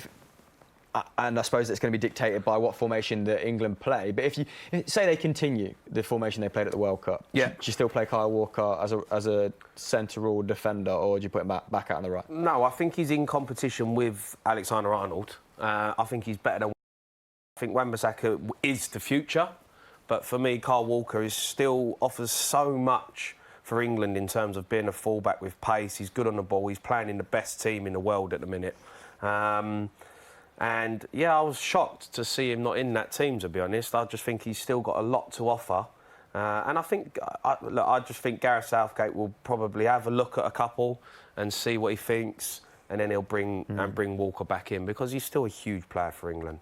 Yeah, I mean, what Southgate wants to do with this side, but that would suggest that maybe he is going to move on from 3 at the back by not including Kyle Walker. I thought it sounded like it was just like a rest. There's no Stones either, is there? As opposed to... Well, he's still injured, I think. Maybe a combination of rest and sort of experimentation. But it sounded like that he wasn't saying to Kyle Walker, like, I'm not going to call you up anymore. It was like, Kyle Walker needing a rest, you're not going to play in this. But still, if you're a player who's been a firm fixture in a national team setup for 4 or 5 years, you don't want to be included, surely. No, you don't want to be left out, and he'll be looking at that, and he'll be thinking, oh, you're kind of palming me off here, saying, oh yeah, I'm giving you a rest, but I'm going to look at Wan-Bissaka, who's playing for Man United, and Trent Alexander-Arnold, who's playing for Liverpool. So for me, I don't think Kyle Walker would be happy that unless he's had a private conversation and maybe he does need a rest. But, he's a complete athlete, Kyle Walker. He don't need much rest. But the main one, James Maddison, if he can hit the ground running in that England squad, obviously we saw Dele get minutes at the end, but if Maddison can hit the ground running, especially that, creative midfield out front of the 3 there, like Lingard's not really had a good start to the season. If he can smash that like he's been doing for Leicester, be very exciting. For years, people wanted Joe Cole to kind of fulfil that role, didn't they? And now England kind of have a gluttony of talent up front. Would you start James Maddison? I would start Maddison. Yeah, I think he's been really good in the Premier League, and he's playing at the top of his game, and a lot of people talk really highly of him. So when you get other top players saying how good he is, then that means he's a top player. When I look at our midfield, I'm not convinced that it's a real powerful. Light, it looks a bit light. We're missing we're missing a Scholes, we're missing a Gerrard. We've got good players there who are good on the ball and look good. They're young and vibrant, but we're missing that real leader, I think, in that midfield. Just before we wrap up proceedings then, Dave, what are your thoughts on the England setup? Because you're a passionate England fan. I looked at midfield. I know your players like Dele Alli have got to come back into it, but the midfield that was on screen there, that's not good enough to win a major trophy, I don't believe. I'm hoping someone like James Maddison's going to have a fantastic season. I think there's a lot of pressure on Jordan Henderson there. Obviously, Champions League winning captain, who probably... This time last year, you wouldn't have said he's actually in the England's team. You're in the squad, but you're not the team. So it's going to be. I know. Is it against Kosovo and as another? It's not. They're not like a major European kind of like nation. But we still have to go there and win. And I think there's a lot of reliance on our strikers, and then that Jordan Henderson working with these younger players to kind of get like the most out of them. Okay. Well, thank you very much for joining us, gentlemen. That is all for this week. We are back on the 14th, as you can see on screen right now. It returns after the international break, and we're back on Soccer AM and Football Daily's social channels. Gentlemen, thank you very much. It's an odd note to end on. Who is really satisfied? Yeah, because I'm not getting a lot of positive energy from anyone, but it's a point in the bag for both sides. That's all from us. Again, if you're not subscribed to the channel, please hit that button below. Leave a comment on our social pages, and we'll see you on the 14th.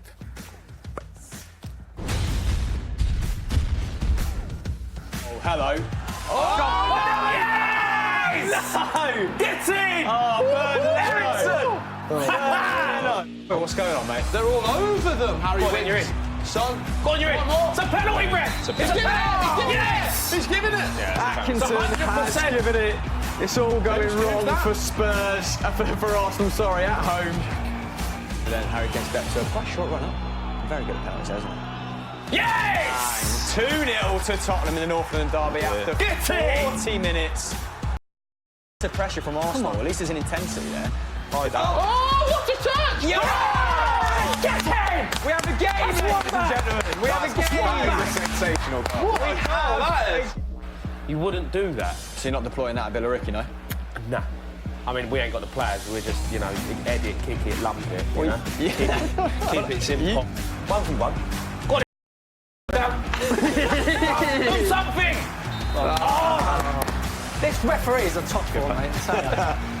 Star man. What an unlikely goal! Aubameyang getting onto the end of the ball from Guendouzi, was it there? Yeah. Let's go for the win now, boys! Come on! Hold on, Dave, hold on. Oh, God, get the camera on him! It's a pen! Oh, it was squeaky bum. VAR's got to look at this, surely. Squeaky bum time there for a second. Harry Kane is furious.